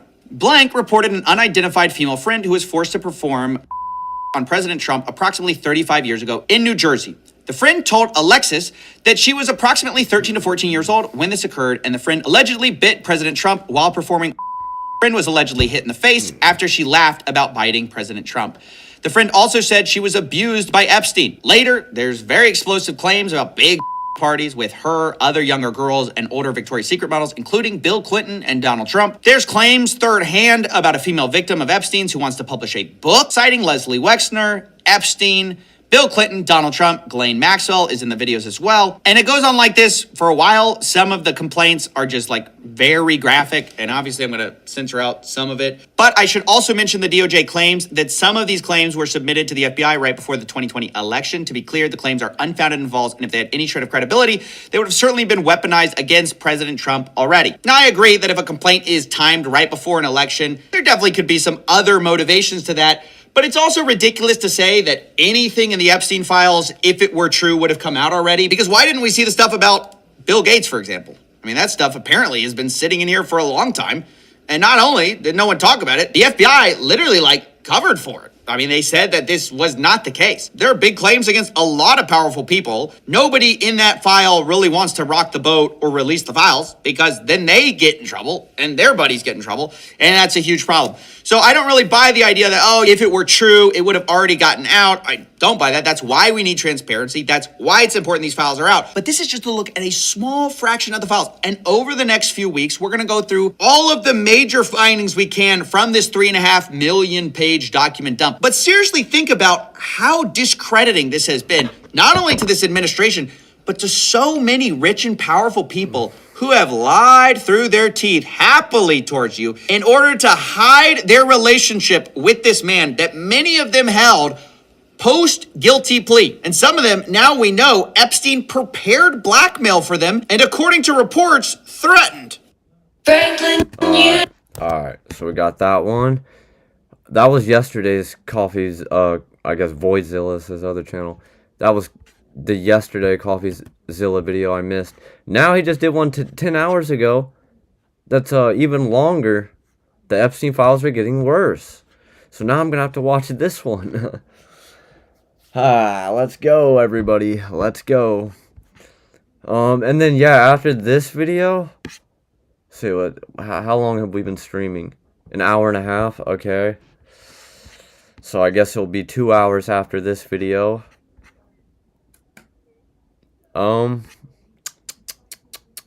Yeah, okay, well, I guess we'll just play it by ear, but I'm gonna definitely watch this video for sure, because, yeah, I'm just trying to figure out, if I'm gonna actually get to the Jeffrey Epstein final interview tonight. I don't know yet, but I guess we'll start this video. It only gets worse from here. We're going back into the 3 million documents. So far, we This video sounds, I feel like the audio sounds louder this time. mostly covered how billionaires lied about their relationship with Epstein and or got blackmailed in the drafts, eventually killing their marriage. We talked about Howard Lutnick, how he lied about meeting Epstein, although he still denies this. And we also talked about some horrible accusations against Trump and Bill Clinton, although we were clear that they are unverified. Now, some people have responded to the release, like Elon Musk, saying that no one fought harder for the full release of the Epstein files than I did. Ironically, he claims that he knew that the playbook of the far left propagandists and legacy media is admit nothing, deny everything, and making counter accusations, saying he had never set foot on Epstein's creepy island or attended parties, despite the fact we saw last time that Elon was asking to be invited to the party. What day and night would be the wildest party on your island? Nevertheless, I think it's an interesting point. The playbook, as we get into this much darker side of the 3.5 million files, you're going to notice this trend is true, that everyone we're going to talk about, basically they admit nothing, they deny everything, and then they usually make counter accusations against other people in the files. Almost no one has faced any kind of consequences for this whole thing, leading me to wonder, why is it that it seems like really only in the rest of the world has anyone faced anything? I mean, you've got the former Prince Andrew losing his title. You've got the Slovakia National Security Advisor resigning over the Epstein links. But in America, I'm really hard-pressed to think of anyone who has actually faced any kind of accountability. I think Larry Summers stepped back voluntarily. But other than that, it's hard to think of anyone who's faced any kind of justice. In fact, arguably, Ghislaine Maxwell's life is better than it was previously since these Epstein files have dropped. And what's crazy about this is that we know that the government story is false. Remember, the FBI documents showed they had 10 co-conspirators they were investigating. We also got an old draft of an indictment where they had several co-defendants with Epstein. Now, of course, we know these were never ultimately charged. This was back in 2005, but just imagine all the way back in 2005, where these charges are from, we already had evidence that Epstein was not working alone, and of course he's not. But now we're going to talk a little bit about how the scheme operated. Now, to be clear, we're going to talk in a second about the laundering of Epstein's reputation, the people who protected him this whole time. But right now, I want to talk about how Epstein got some of these girls in the first place, because the Epstein files provide an interesting look behind the curtains. Obviously, we know Ghislaine Maxwell was helping, whether it be procure the girls, talk them into stuff. But now we have emails of a different side of the scheme. It says, yesterday I spoke to Daniel Syed, who Jean-Luc Brunel describes as a scout or recruiter of girls or women for Jeffrey Epstein. Attached to this incoming email from Brunel is the contact information he has for Syed. And then they blacked out his number and email. But digging into Jeffrey's emails with Daniel shows that he was constantly sending him links to girls. It shows Jeffrey Epstein paying Daniel 3,000 euros, which, to be clear, was the amount that was agreed to by Jean-Luc Brunel. Quote, Dominique, we will pay him 3,000 euros each month for scouting for a 6-month period. On all models we will get him, we will pay him 5% commission on their earnings. Imagine it's like baseball or it's like basketball. You're scouting for, I hate to use the word talent, but that's really what this guy was doing. He was going around the globe trying to find people for Jeffrey Epstein and Jean-Luc Brunel. According to one lawsuit, Epstein trafficked a Jane Doe to Jean-Luc Brunel many times. It describes their operation as this: many of the girls came from poor countries or impoverished backgrounds. He lured them in with a promise of making good money. Quote, Brunel has been a model scout for various modeling agencies for many years, and he was apparently able to get U.S. passports for young girls to work as models, eventually, of course, being sent to Jeffrey Epstein. Now, it should be noted that Jean-Luc Brunel himself died in prison by hanging, and that's while he was being accused of horrible crimes related to trafficking and minors. So this guy is not a good guy. He was part of the op, along with Daniel Syed, who was also scouting on behalf of Epstein and Jean-Luc Brunel. They had their agreement. Here's a sample of how this would work. Jeffrey Epstein asked him to take a full body shot of someone. Daniel Syed says, now she is really skinny, I will do Polaroid. Jeffrey Epstein asks for a copy of her passport and then asks, how many tickets do you want for Woody, meaning Woody Allen? He says 2. Okay, thank you. full body if possible. And then Jeffrey Epstein says, doesn't look too happy, comments on her body. And then he says she is very sweet. I'll skip a few of the sordid details here. They comment about her body extensively. And then Jeffrey Epstein says, I sent a request. Does she want to come out to Paris on Sunday?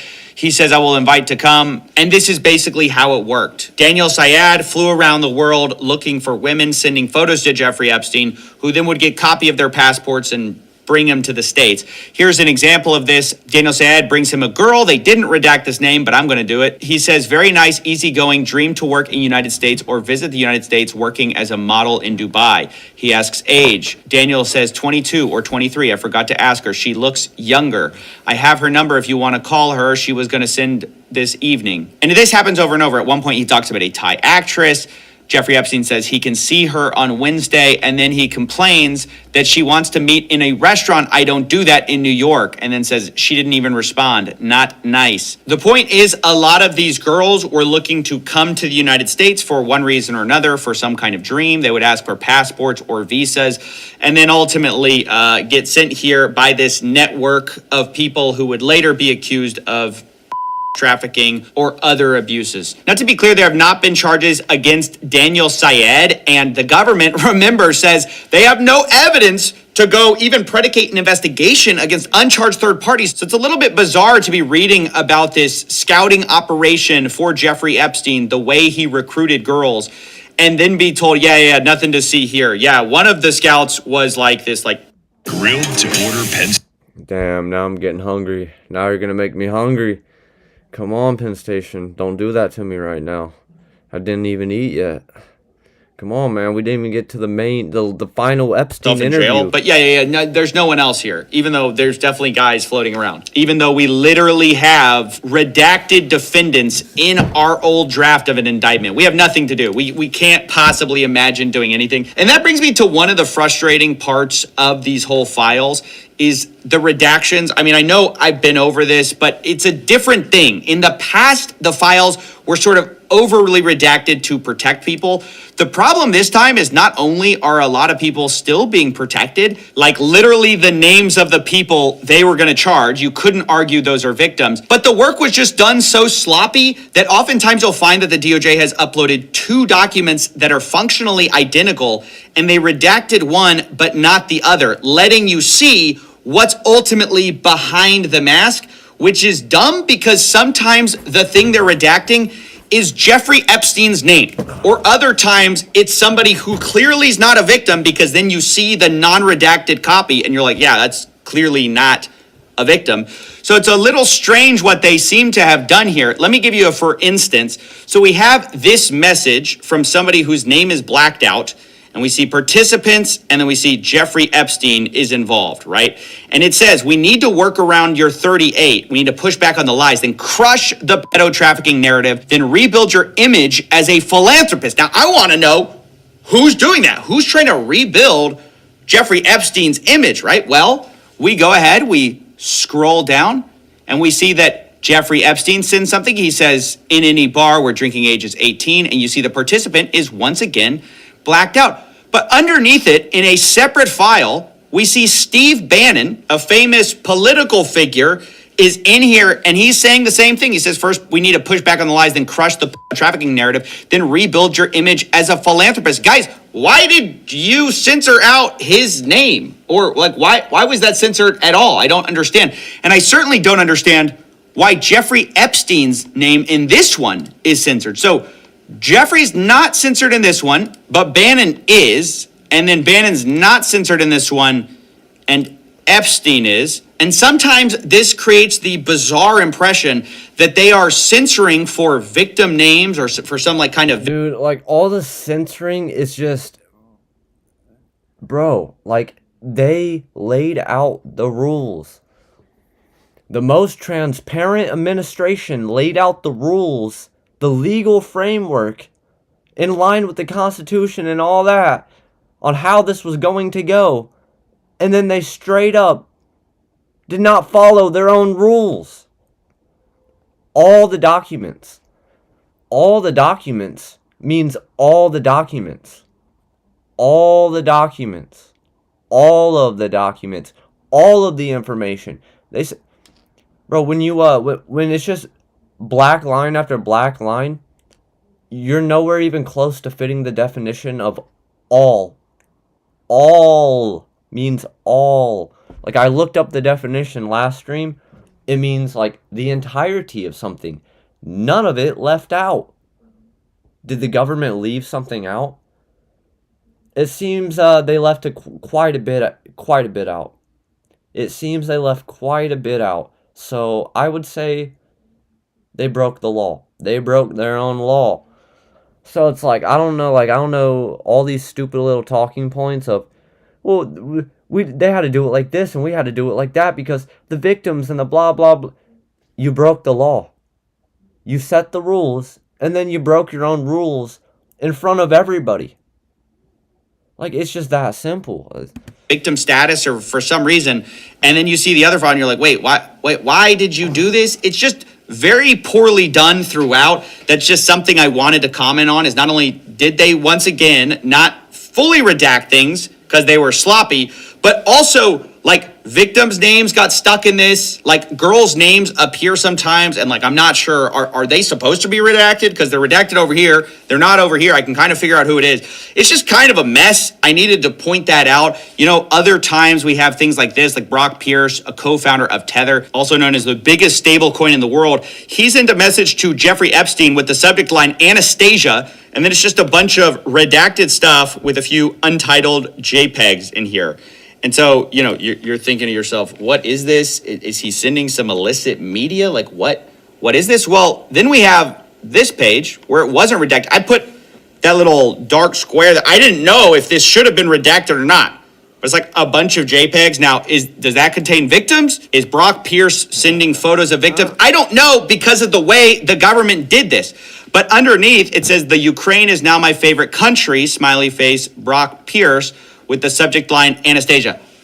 I don't know what to make of that. I'm just saying, the redactions, like the way they did this is not good. But now let's return to Steve Bannon and his, we're gonna crush the trafficking narrative. Because this guy, oh boy, has been revealed in the files to being like Jeffrey's right-hand PR man. I mean, this guy was filming basically a documentary about Jeffrey Epstein in order to rehabilitate his image.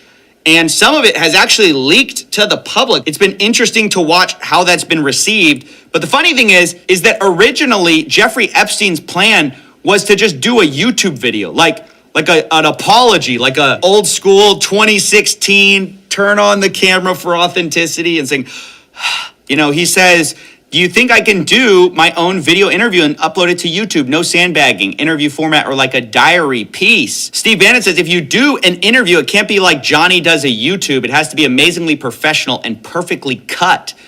Then Jeffrey Epstein responds, Woody, we assume Woody Allen, because they were close, said he would help edit. Not sure how to stage, what points to make, but better than trying to do an interview that I have no experience doing. Goal is to humanize the monster.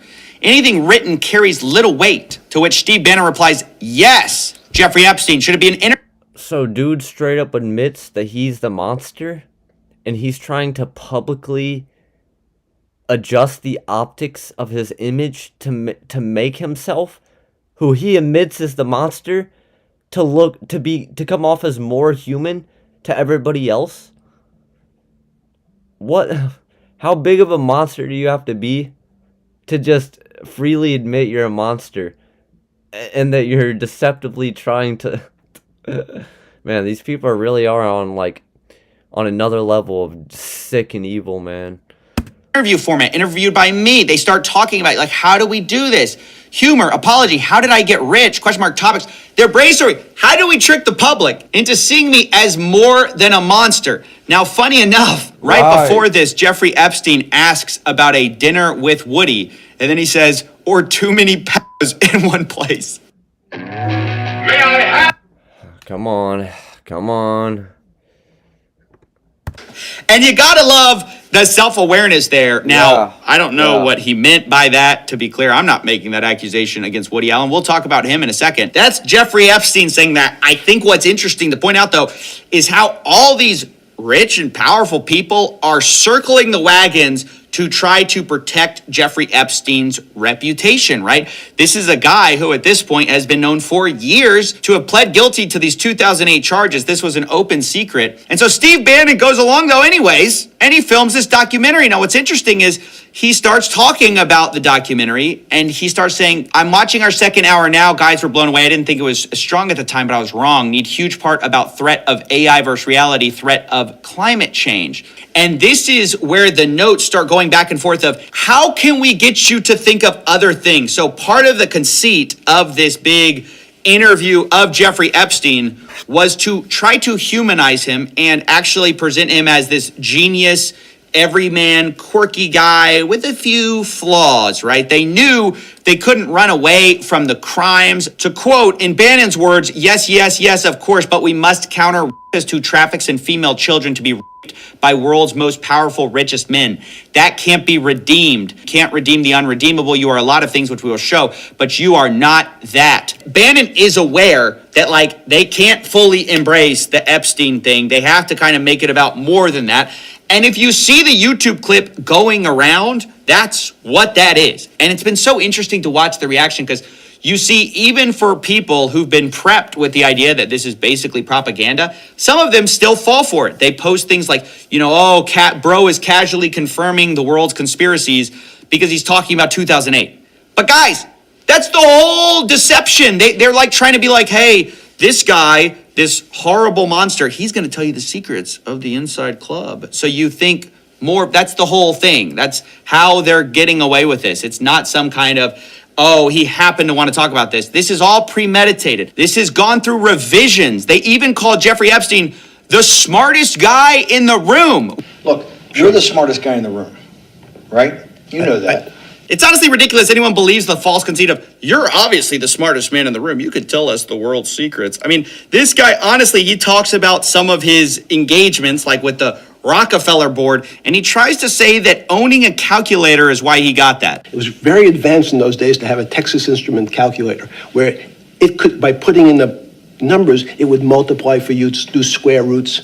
And that was the first, and everyone who had a calculator was already advanced on Wall Street. The most important parts of business were really now going to calculations. Places like Rockefeller needed someone to say, look, we're entering a different world where numbers and the numbers of companies, portfolio management was going to be balanced. It was going to be statistical.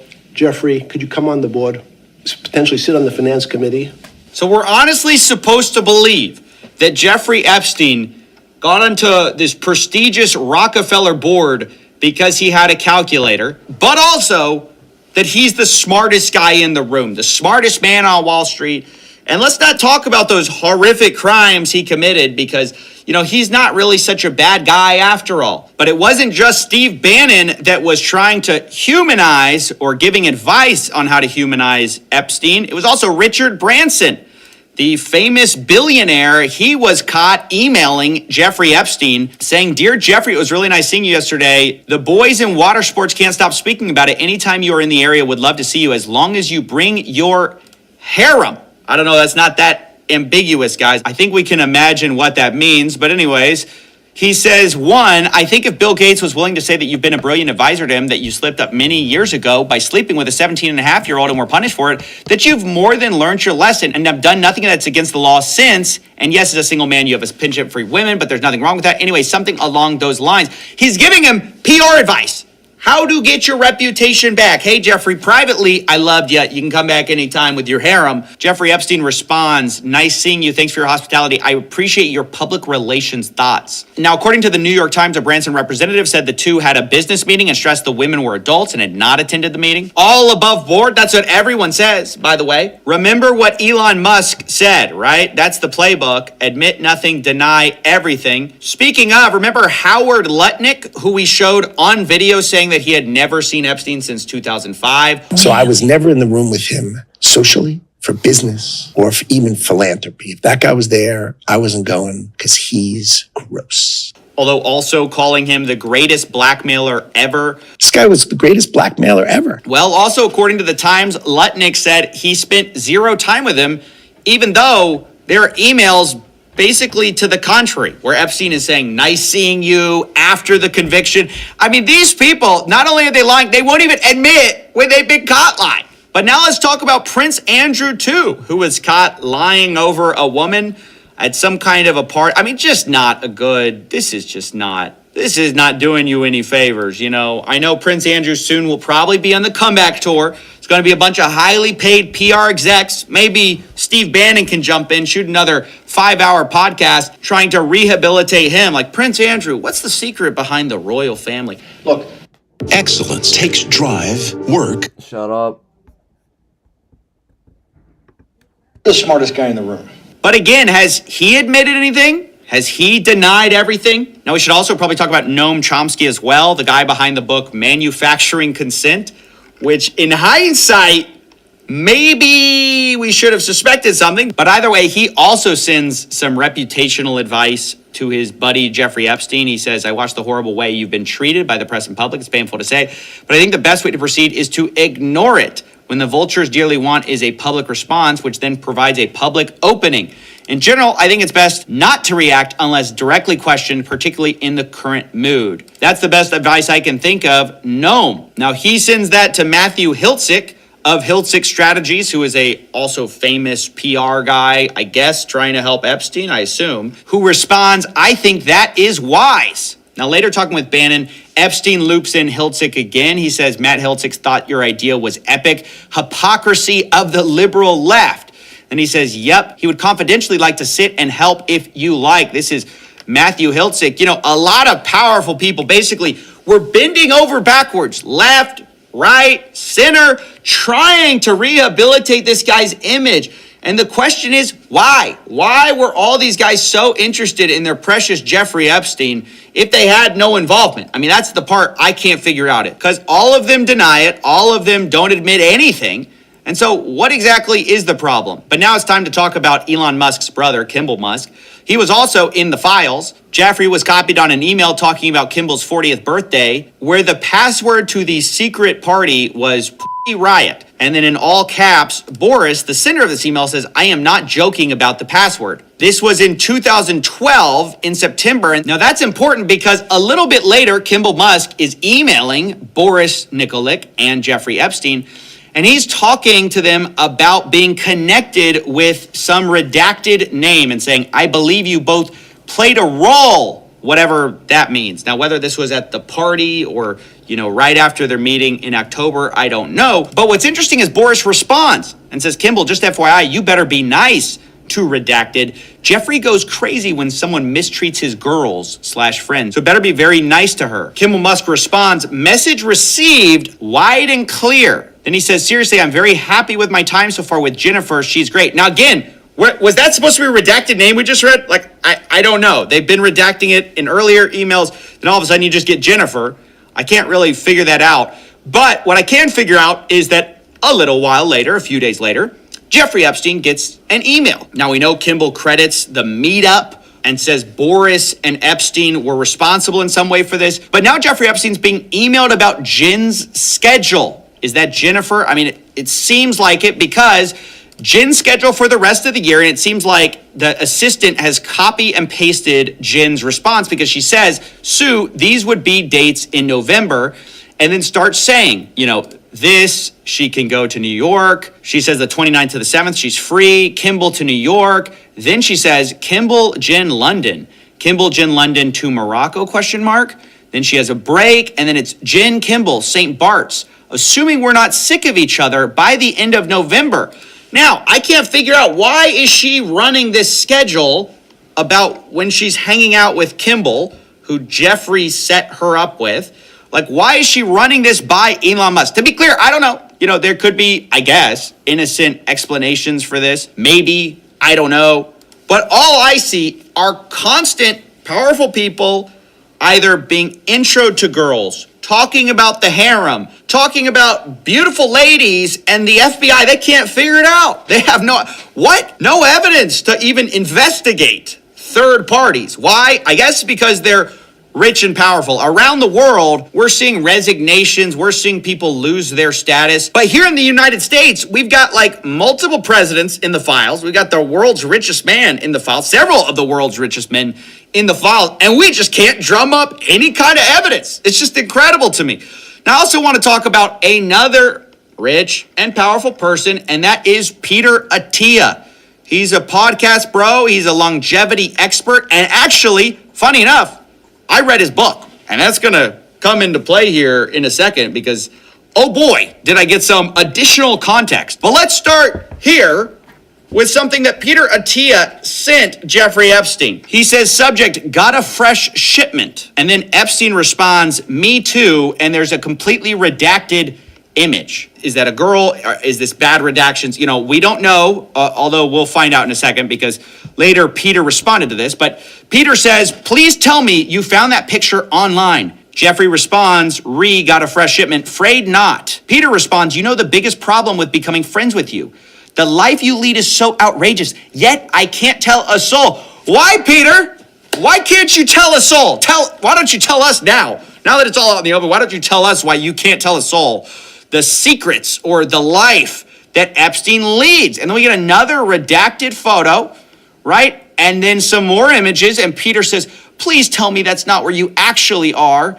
And Jeffrey says, you can see the gym in the middle, just me and 4. And Peter says, I think you might have a more interesting life than the Dos Equis guy. Is this off the coast of France?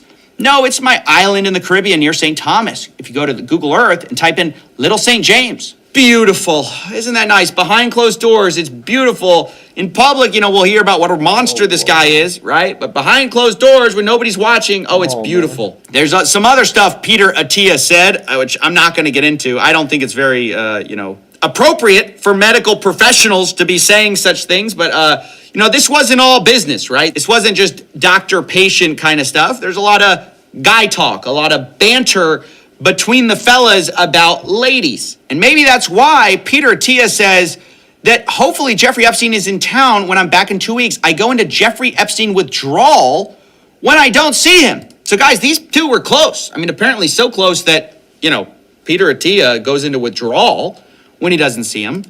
Peter Attia says, are you on island? Jeffrey Epstein says, P Beach, probably Palm Beach. And he says, what do you do when you get there? Jeffrey Epstein, guess. Peter Attia, besides that, I mean, they're not even trying to hide it, guys. This is barely code at this point.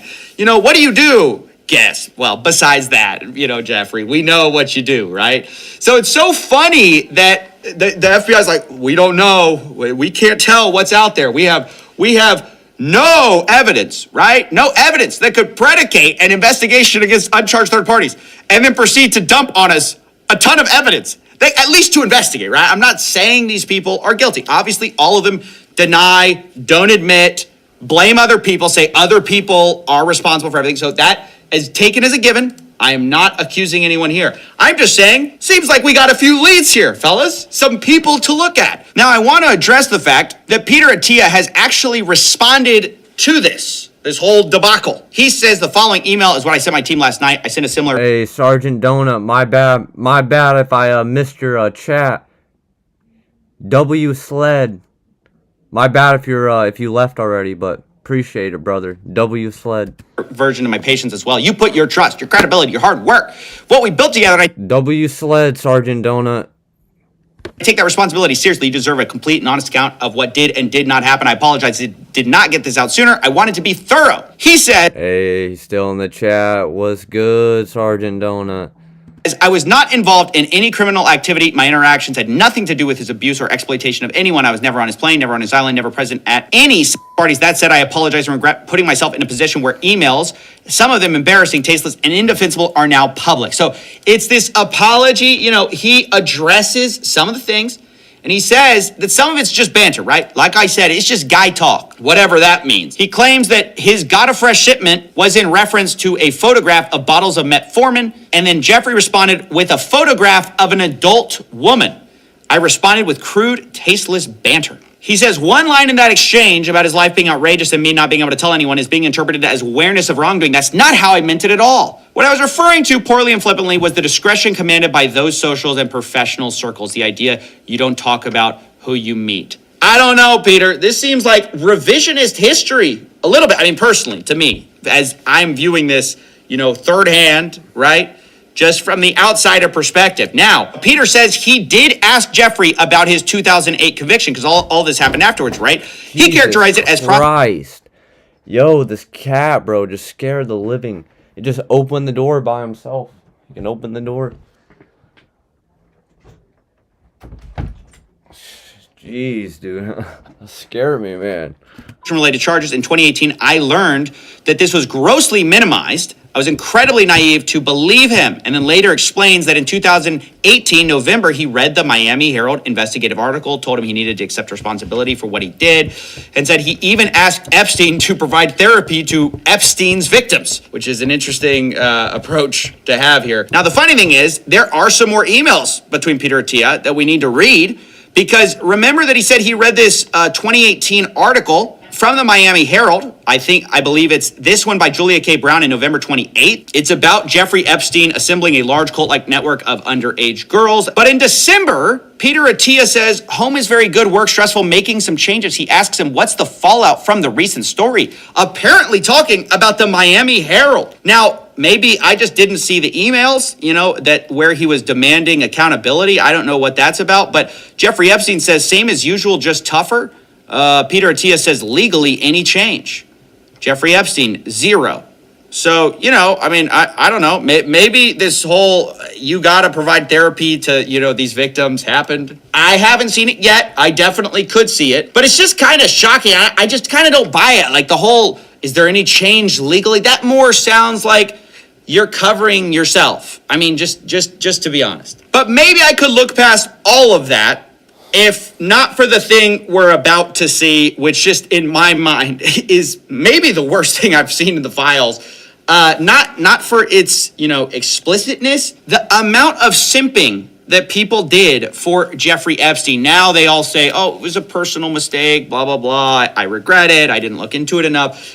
But the level is just, you've never seen anything like it. So remember I said I read a book by Peter Attia. It was called Outlive, and he's supposed to be this doctor who knows a lot about longevity. So he writes it, and I picked it up because at the rate we're getting rid of these crimes, I need to live forever in order to try to stop some of these scams. But as I pick up this book, and one of the things in the book is Peter Attia kind of reflecting internally about how he's kind of been a bit, and I'm paraphrasing here, but a bit of a psycho in his life, and he needed to focus on family stuff. And so he it's almost a confessional of some embarrassing things in his life. And honestly, it comes off as very vulnerable, very self-reflective. He's this doctor telling other people what to do, but he's not a very good patient. That's kind of how it comes off.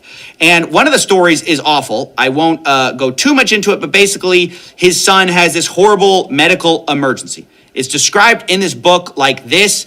A few months ago, Tuesday, July 11th, 2017, that date is important. At 5:45 to be exact, I received a call from Jill, my wife. She was in an ambulance with our infant son. Now, again, I'm not going to get into the details here because, it's tragic, and I'm not trying to bring that into it. What is relevant is that Peter Attia talks about how he stayed in New York and didn't show up because he was, quote, busy with his important work. Even today, just thinking about what happened, I feel nauseous about my behavior. I can't believe I did that to my family. Now, at the time I read that and I was like, well, it's at least as good that you self-reflected on that. It's horrible, but, yeah, you were a bit of a psycho. But what's crazy, now we find out some of the important work, it's a little unclear, but some of the important work may have been Jeffrey Epstein, which is just, it's so dark to imagine. Remember, he says July 11th, 2017 is when this all happened. And then he says he did not come home to San Diego until Friday the following week, 10 days later. So July 11th, 2017, 2 days after this happens, he's talking to Jeffrey Epstein. And they seem to be coordinating about something. Sure, what time? Jeffrey Epstein, 9:30. Peter Attia responds, sure, I can come earlier. Also, if you have a hard stop at 10, let me know. You're hanging out with Jeffrey? I don't even know what to say. This is out of pocket. There's no explanation for this. I didn't see this in the response from Peter I mean, maybe he thinks he addresses it because he already admitted that was like scummy, but. Whoa. Shut up. Shut up. Shut up. Nobody cares. Nobody cares. That is just. There's a reason that didn't make it in the book, is what I'm trying to say. I didn't see that in the book when I read it. I didn't see, I was actually, one of the things I needed to do, my important work was seeing or talking to Jeffrey Epstein. I mean, isn't that weird? Like, that's the simping that I'm talking about, is these people love this guy. Or that's how it seems to me. Like, what are all these rich and powerful people doing, protecting him, missing emergencies for Jeffrey, fawning over Jeffrey, asking for Jeffrey's harem, saying their biggest problem is the life they lead is so outrageous they can't tell us so. I mean, what is going on here? And is it true they all didn't know, right? Because, I'm reading these documents, and it's hard to say who exactly knew what, when, but I don't believe, remember, they're all denying it, I don't believe nobody knew, right? Clearly, some people knew what was going on. And there's all this kind of coded language in the files where they talk about this stuff almost in like a nudge kind of way. I mean, here's some Woody Allen stuff. He was in the files. He says his business office, if you can make out the check to me, it looks very bad because then it looks like a gift to me. He says that to Epstein. He says, I don't want to be one of your women, or should I say, girls. And what's that? Oh, how do we, come on, guys. Woody says, I would be much more expensive than your girls. You wouldn't be able to afford me. Jeffrey responds, yes, the price of pay. Dude, this dude's... Wait, I can't say that word, can I, on stream? This dude's regarded, bro. Like, he's like, that's not even how you use the...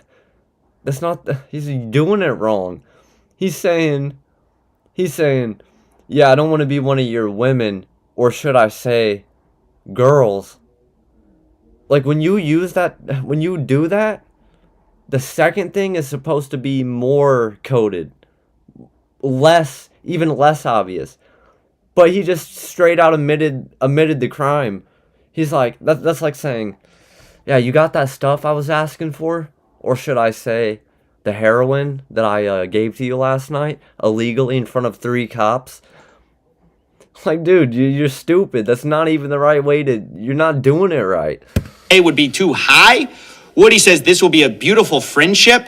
And then Jeffrey says, as long as I follow orders, smiley face. Woody Allen sends a message saying Woody says the exact same thing, but in a dirtier way. Jeffrey responds, what did he say? Woody Allen, are you kidding? I can't put it in writing. I mean, no evidence? No evidence. Come on. I think I see a little bit of evidence. I'm squinting. But I think I can see a little bit of evidence. I mean, guys, like Jeffrey Epstein right here, where he's talking to a guy, he says, Paris with Woody, and the person responds, for le pedophile convention. And Jeffrey says, I think pedophile is the plural. I mean, no evidence. I mean, is that no evidence? That's nothing. We don't even want to... Oh, wait. It was just a joke. You guys are just misinterpreting it. He was joking, right? Plausible deniability, right? Technically, it could be perceived as a joke. So, we should just like, come on, people. Really? Question these people. There's no investigations going on. So, yeah, it's honestly really sad to see how, look, I'm not saying people around the world are having crazy consequences, but a few people are resigning, thank goodness. A few people are at least facing a little bit of scrutiny, but here Elon Musk lays out the playbook, apparently for our guys. We admit nothing, we deny everything, and we blame others. We just push the spotlight onto other people, and unfortunately, that's what you've seen the whole time from all the people in the files. All of them say, oh, I was so happy these files came out. It's about shining accountability and justice for the victims, but I had nothing to do with it. Okay, so then where's the justice for the victims? So nobody... all of you say somebody else had something to do with it, but everybody says nobody had anything to do with it. The FBI says they don't have any other, investigations, any other kind of leads, despite the fact we have one of the procurers of the women just walking free, apparently, like no charges against him. Have we investigated him? I mean, it's just shocking how much the Epstein files show The powerful, how they protect their own, how so many of them knew what was going on, to the extent they found out later, a lot of them tried to protect Epstein, like literally make PR campaigns for his reputation. And this is a dark look at the state of the world, honestly, because Epstein happened a while ago, but the reason everyone cares is because there's other Epsteins around, right? There's other people evading accountability all the time. There's other people that this band of billionaires and power brokers and PR people, even lawmakers, they circle the wagons and protect their own to the point you can never get accountability for anything. So anyway, that's it. It's a hard look at the Epstein files, but it's one we needed to do. But I want to make the disclaimer once again that, look, I've tried to read people's individual denials where I could, but you should just assume everyone that we are talking about firmly denies any kind of criminal wrongdoing. They deny anything untowards about any kind of minors. And given the fact that our government doesn't seem to want to investigate anyone, I would just assume everybody here is completely clear. And so I want to get all those caveats in here because we are talking about some very powerful people with enormous means. And I don't want to be seen as I'm saying stuff. I'm reading the files. I'm giving my personal opinion. But ultimately, this is an indictment of our FBI and the people in power. And that's what I think the Epstein files have really shown us. This has been a long road. Can you believe it all started over here? And we have come all this way with all these files coming out. And it seems like the question is on the table. Are there going to be consequences? Is there any chance that any of these individuals who partied with Epstein and engaged in, relations with minors will be prosecuted? Any chance? I'll never say no, and we will always investigate any evidence of misconduct. But as you know, it is not a crime to party with Mr. Epstein, and so as horrible as it's not a crime to email with Mr. Epstein. And some of these men may have done horrible things, and if we have evidence that allows us to prosecute them, you better believe we will. But it's also the kind of thing that the American people need to understand that. It isn't a crime to party with Mr. Epstein. It isn't a crime to have Didn't look like that's all that was going on some of those photos. I mean, if the photos could speak, some of them look pretty bad. That's right. And unfortunately, photos can't speak. My hubby. Yeah, dude, unfortunately they can. And we're not talking about just the partying. Obviously, bro. Obviously. What are we, 5 years old? Dude, you don't need to tell us that. Like who do these people think they're talking to? I mean, I know a lot, they're right for the most part. But, I'm just saying, what are we, 5 years old? Come on, man. Well, that was both CoffeeZilla videos, so, got that out of the way. I guess you might as well, do this video real quick, too, while I'm at it. New video, Epstein Files release shows the prison cell. See what's going on here for a second. Epstein was in the cell with the light on. Direct view.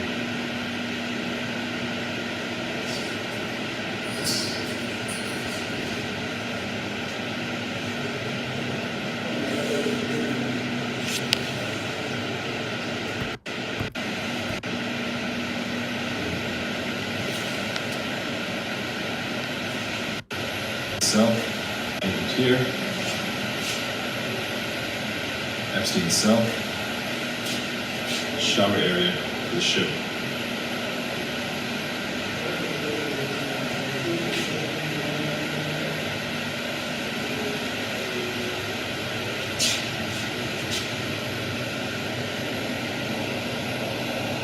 View from outside the cell.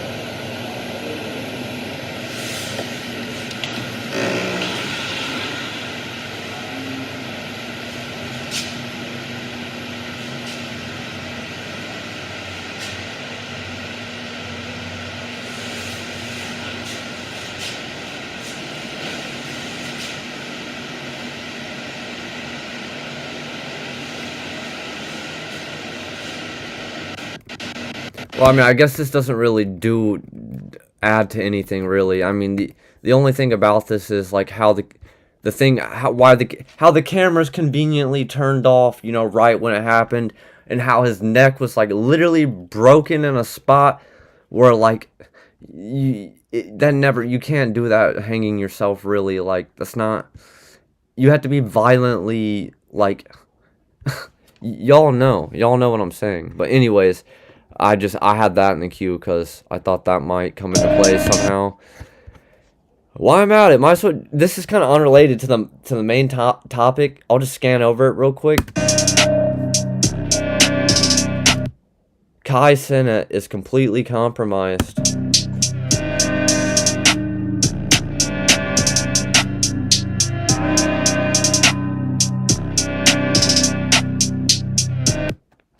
I mean, that video doesn't show anything, but it's the outfits he was wearing recently in that in the stupid fashion week stuff.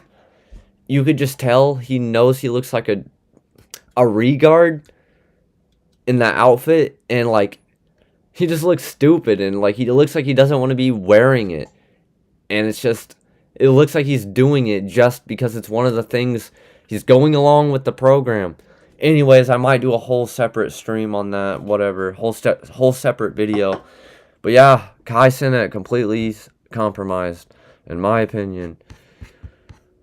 And then last thing on the queue is we got an almost 2-hour interview, the final interview. Apparently Jeffrey Epstein exposes everything. I don't know if I'm gonna do this tonight because it's 2 hours long. How long have I been streaming? 2.5 hours almost. I guess if I'm wondering if I should commit to this 2-hour video first. Because we've had a good stream so far, by the way. I appreciate everybody. I got a lot of good like clips in here that I can use to post. We made some good points. Some, etc. Comedic timing. If you're watching on YouTube, I appreciate you drop a like if you want to support. Yeah, I mean, I guess I'm just gonna sit here for one moment and think if I have the willpower or if I should commit to this 2-hour interview, because I do want to watch the whole thing. I really do. But I don't know if I'm gonna get to it right now quite yet. Might have to wait till tomorrow, do the stream tomorrow. But I appreciate everybody that stopped in, for real.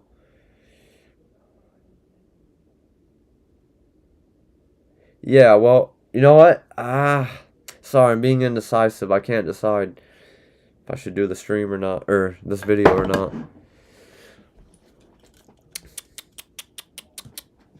Before we get into the deep stuff, let's give some basics or some things I want to do, inquire from the others.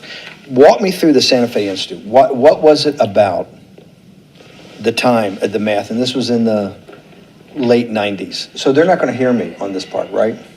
We're going to do it both ways? It will not be on the video, but we do have you recorded. Fine. Remember, when you're answering on these questions, I'm not in. I mean, I did say I did tell the channel I was gonna react to the whole thing tonight. I did say that. A shot, and they're never going to hear my voice. So a little bit, you got to repeat in your answer, you got to repeat what my question was. Oh, a little bit. Okay. Santa Fe Institute. Why, when you're at the top of your game on Wall Street, do you decide to finance, which was at the time, or endow, or become the donor or sponsor, however you want to say it, for what was considered the most cutting edge group of mathematicians in the world? Action. So Santa Fe Institute in the late 80s, early 90s, I was interested, I was on the board of Rockefeller. So that starts, Rockefeller University. Because if I were to react to this whole video tonight in this stream, I would probably want to go live on Instagram first and promote the stream, let everyone know what's going on, to get some, to get some more people in here. Well.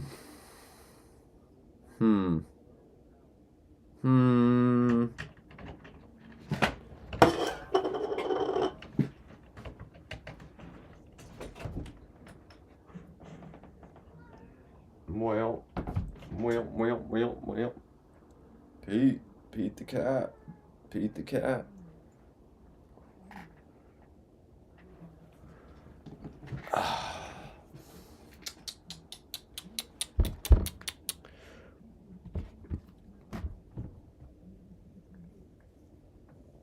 By John D. Rockefeller to sort of give back to the community, east side of Manhattan, except it was old. It was sort of old-fashioned. They were talking about medicine, and medicine by itself was, again, subject to the ideas of science. They were trying to use science to find cures for disease. And I said, no, we need to do something different. We need to start interdisciplinary work. In most... How did a schmuck like you get on the board of Rockefeller? What year was that? I don't remember. Late, I think 89 and 91. So that's one of the most prestigious research places in the world, correct? Yes. Okay, how did a guy like you get on the board of a blue blood, internationally known, hard research, Nobel Prize winners all over the place? How do they pick a guy like you, a trader from, or basically some guy from Bear Stearns? Good question. So I was asked to be on the board of Rockefeller. And I think I was on the board of Rockefeller. There was a money manager who said, Rockefeller needs someone with financial expertise because the university is growing and there's lots of new things. You have to, again, we go back to the original discussion the last time. Up until the mid-'80s or sort of early mid-'70s, the most important thing was your name. If you were Rockefeller, you already were considered to be brilliant. If you were head of General Motors, it was your reputation. It was who you knew, who your family was, what was your character. And then in the mid-'70s, basically, if you remember, you probably had a calculator. It was very advanced in those days to have a Texas Instrument calculator, where it could, by putting in the numbers, it would multiply for you to do square roots. And that was the first, and everyone who had a calculator was already advanced on Wall Street. A simple almost like your accountant. The most important parts of business were really now going to calculations.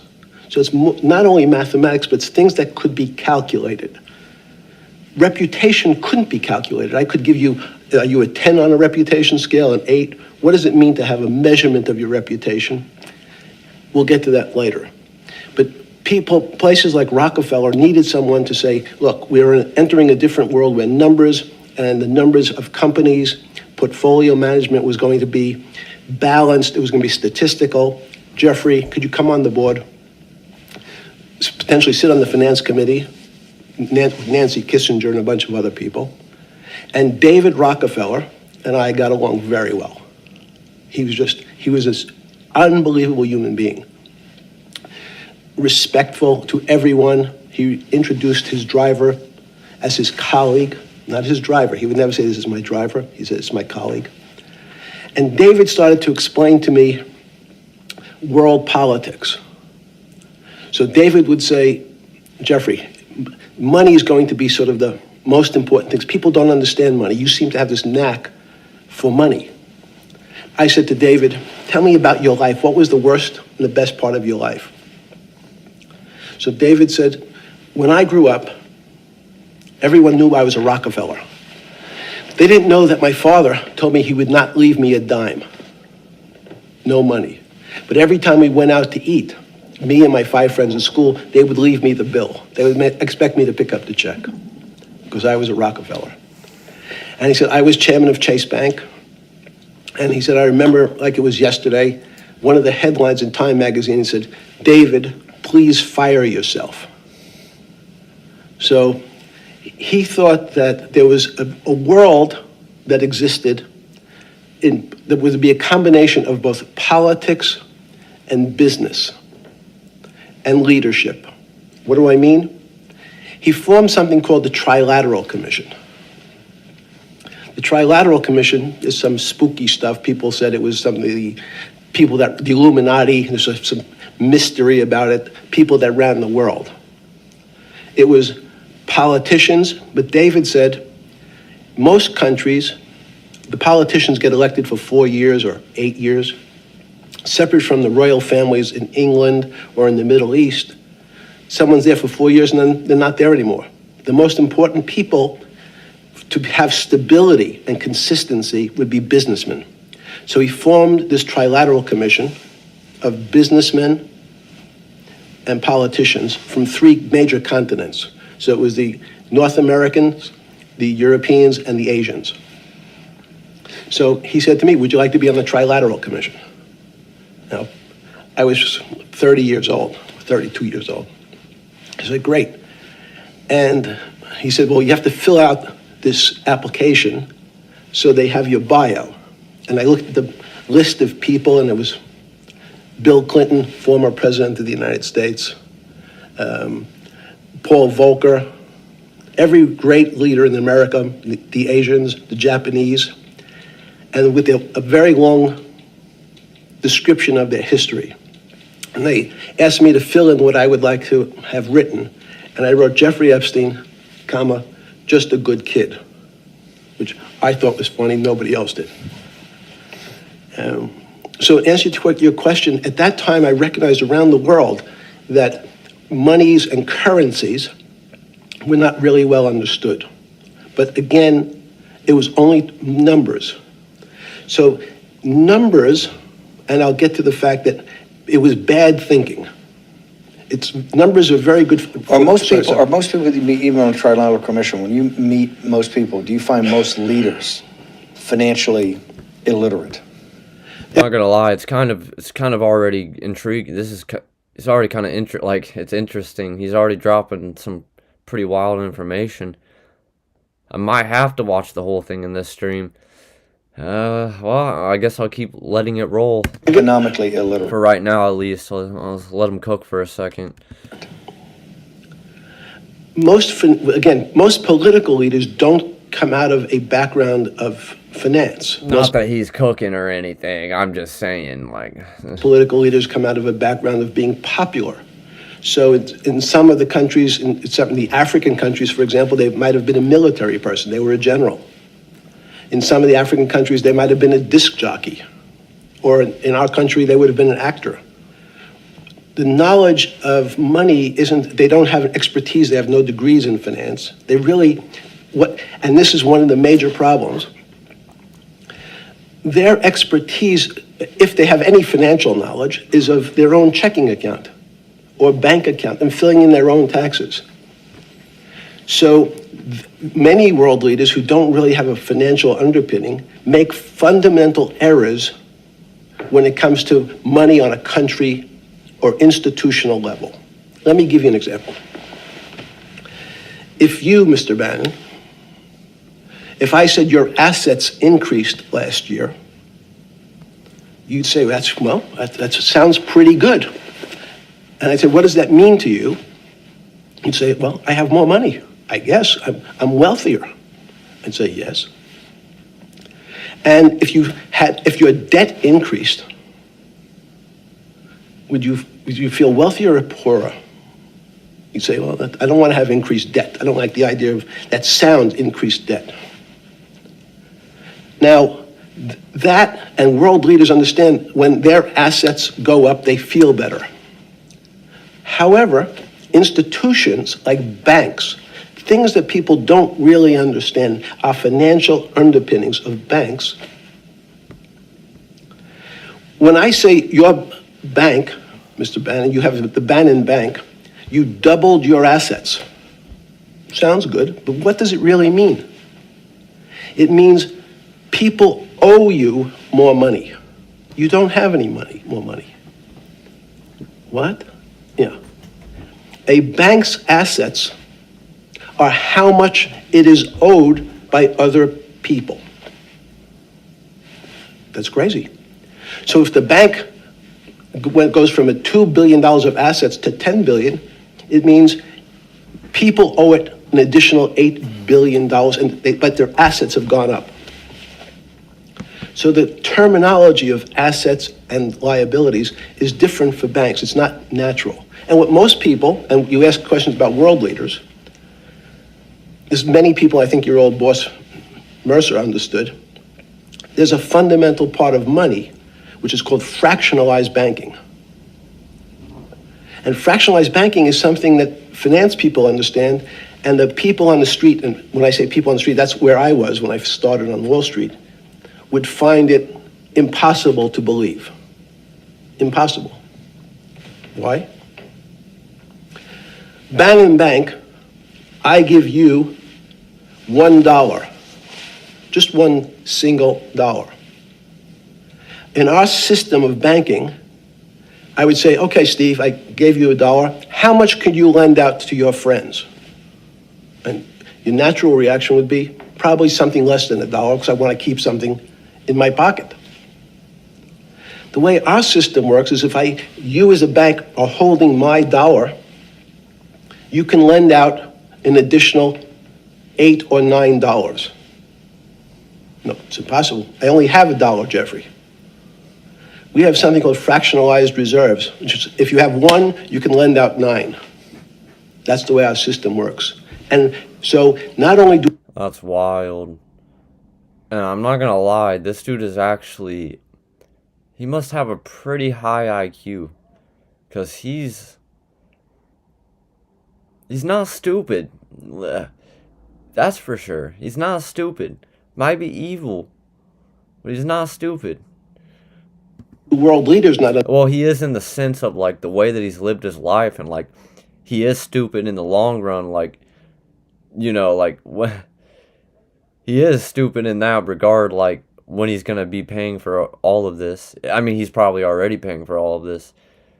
But I'm just saying, like, intellectually, not stupid. Understand banking. But the man on the street, my father who worked in the park department, it would be beyond his imagination that people could lend out more money than they actually had in their pocket. Next question. Wait, how did this, in understanding that, when you get on something like the Trilateral Commission, you're on the board at Rockefeller, which is the most advanced research. You get brought into the Trilateral, which is the elite of the elite. How, since you're only at that time 30-something years old, 8 years from teaching at Dalton, right? You're Dalton. No, 10 years. 10 years teaching at Dalton. Yes. Walk us through. I mean, put us in the room. Walk me through exactly what it felt like. What it felt like being on the board at Rockefeller. We got these Nobel laureates, and you're sitting there making decisions, and you start to meet these people at Rockefeller. You start to meet these people at the Trilateral Commission. What did it feel like? It's a great question. So what did it feel That's like? what I'm in the business of asking. Yeah. What did it feel like meeting some of these people like Kissinger or Rockefeller? And those are two extraordinary people. All right. I just decided, okay, I think I'm going to hold off till tomorrow to finish the whole interview. But I just watched 12 minutes of it. I'll either start from the beginning again tomorrow, or I'll just go where I left off. But this is for tomorrow. So I'm gonna I think wrap up the stream right there.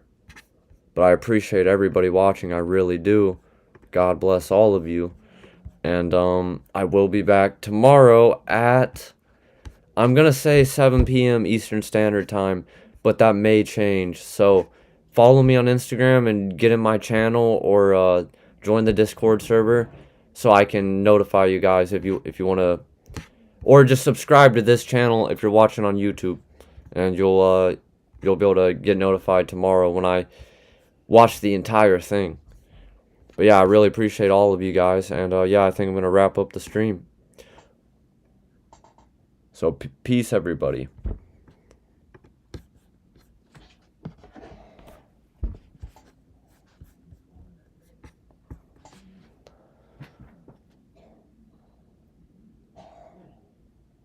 I think we're still live on YouTube. YouTube takes a second to cut off, but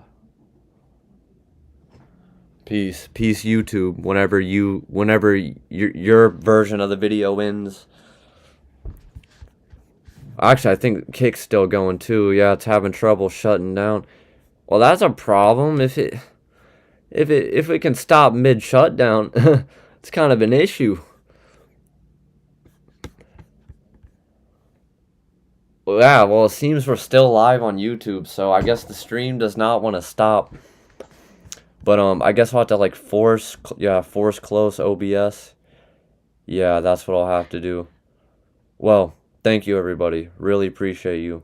Once again, and I should be back tomorrow to cover the rest of the Epstein interview.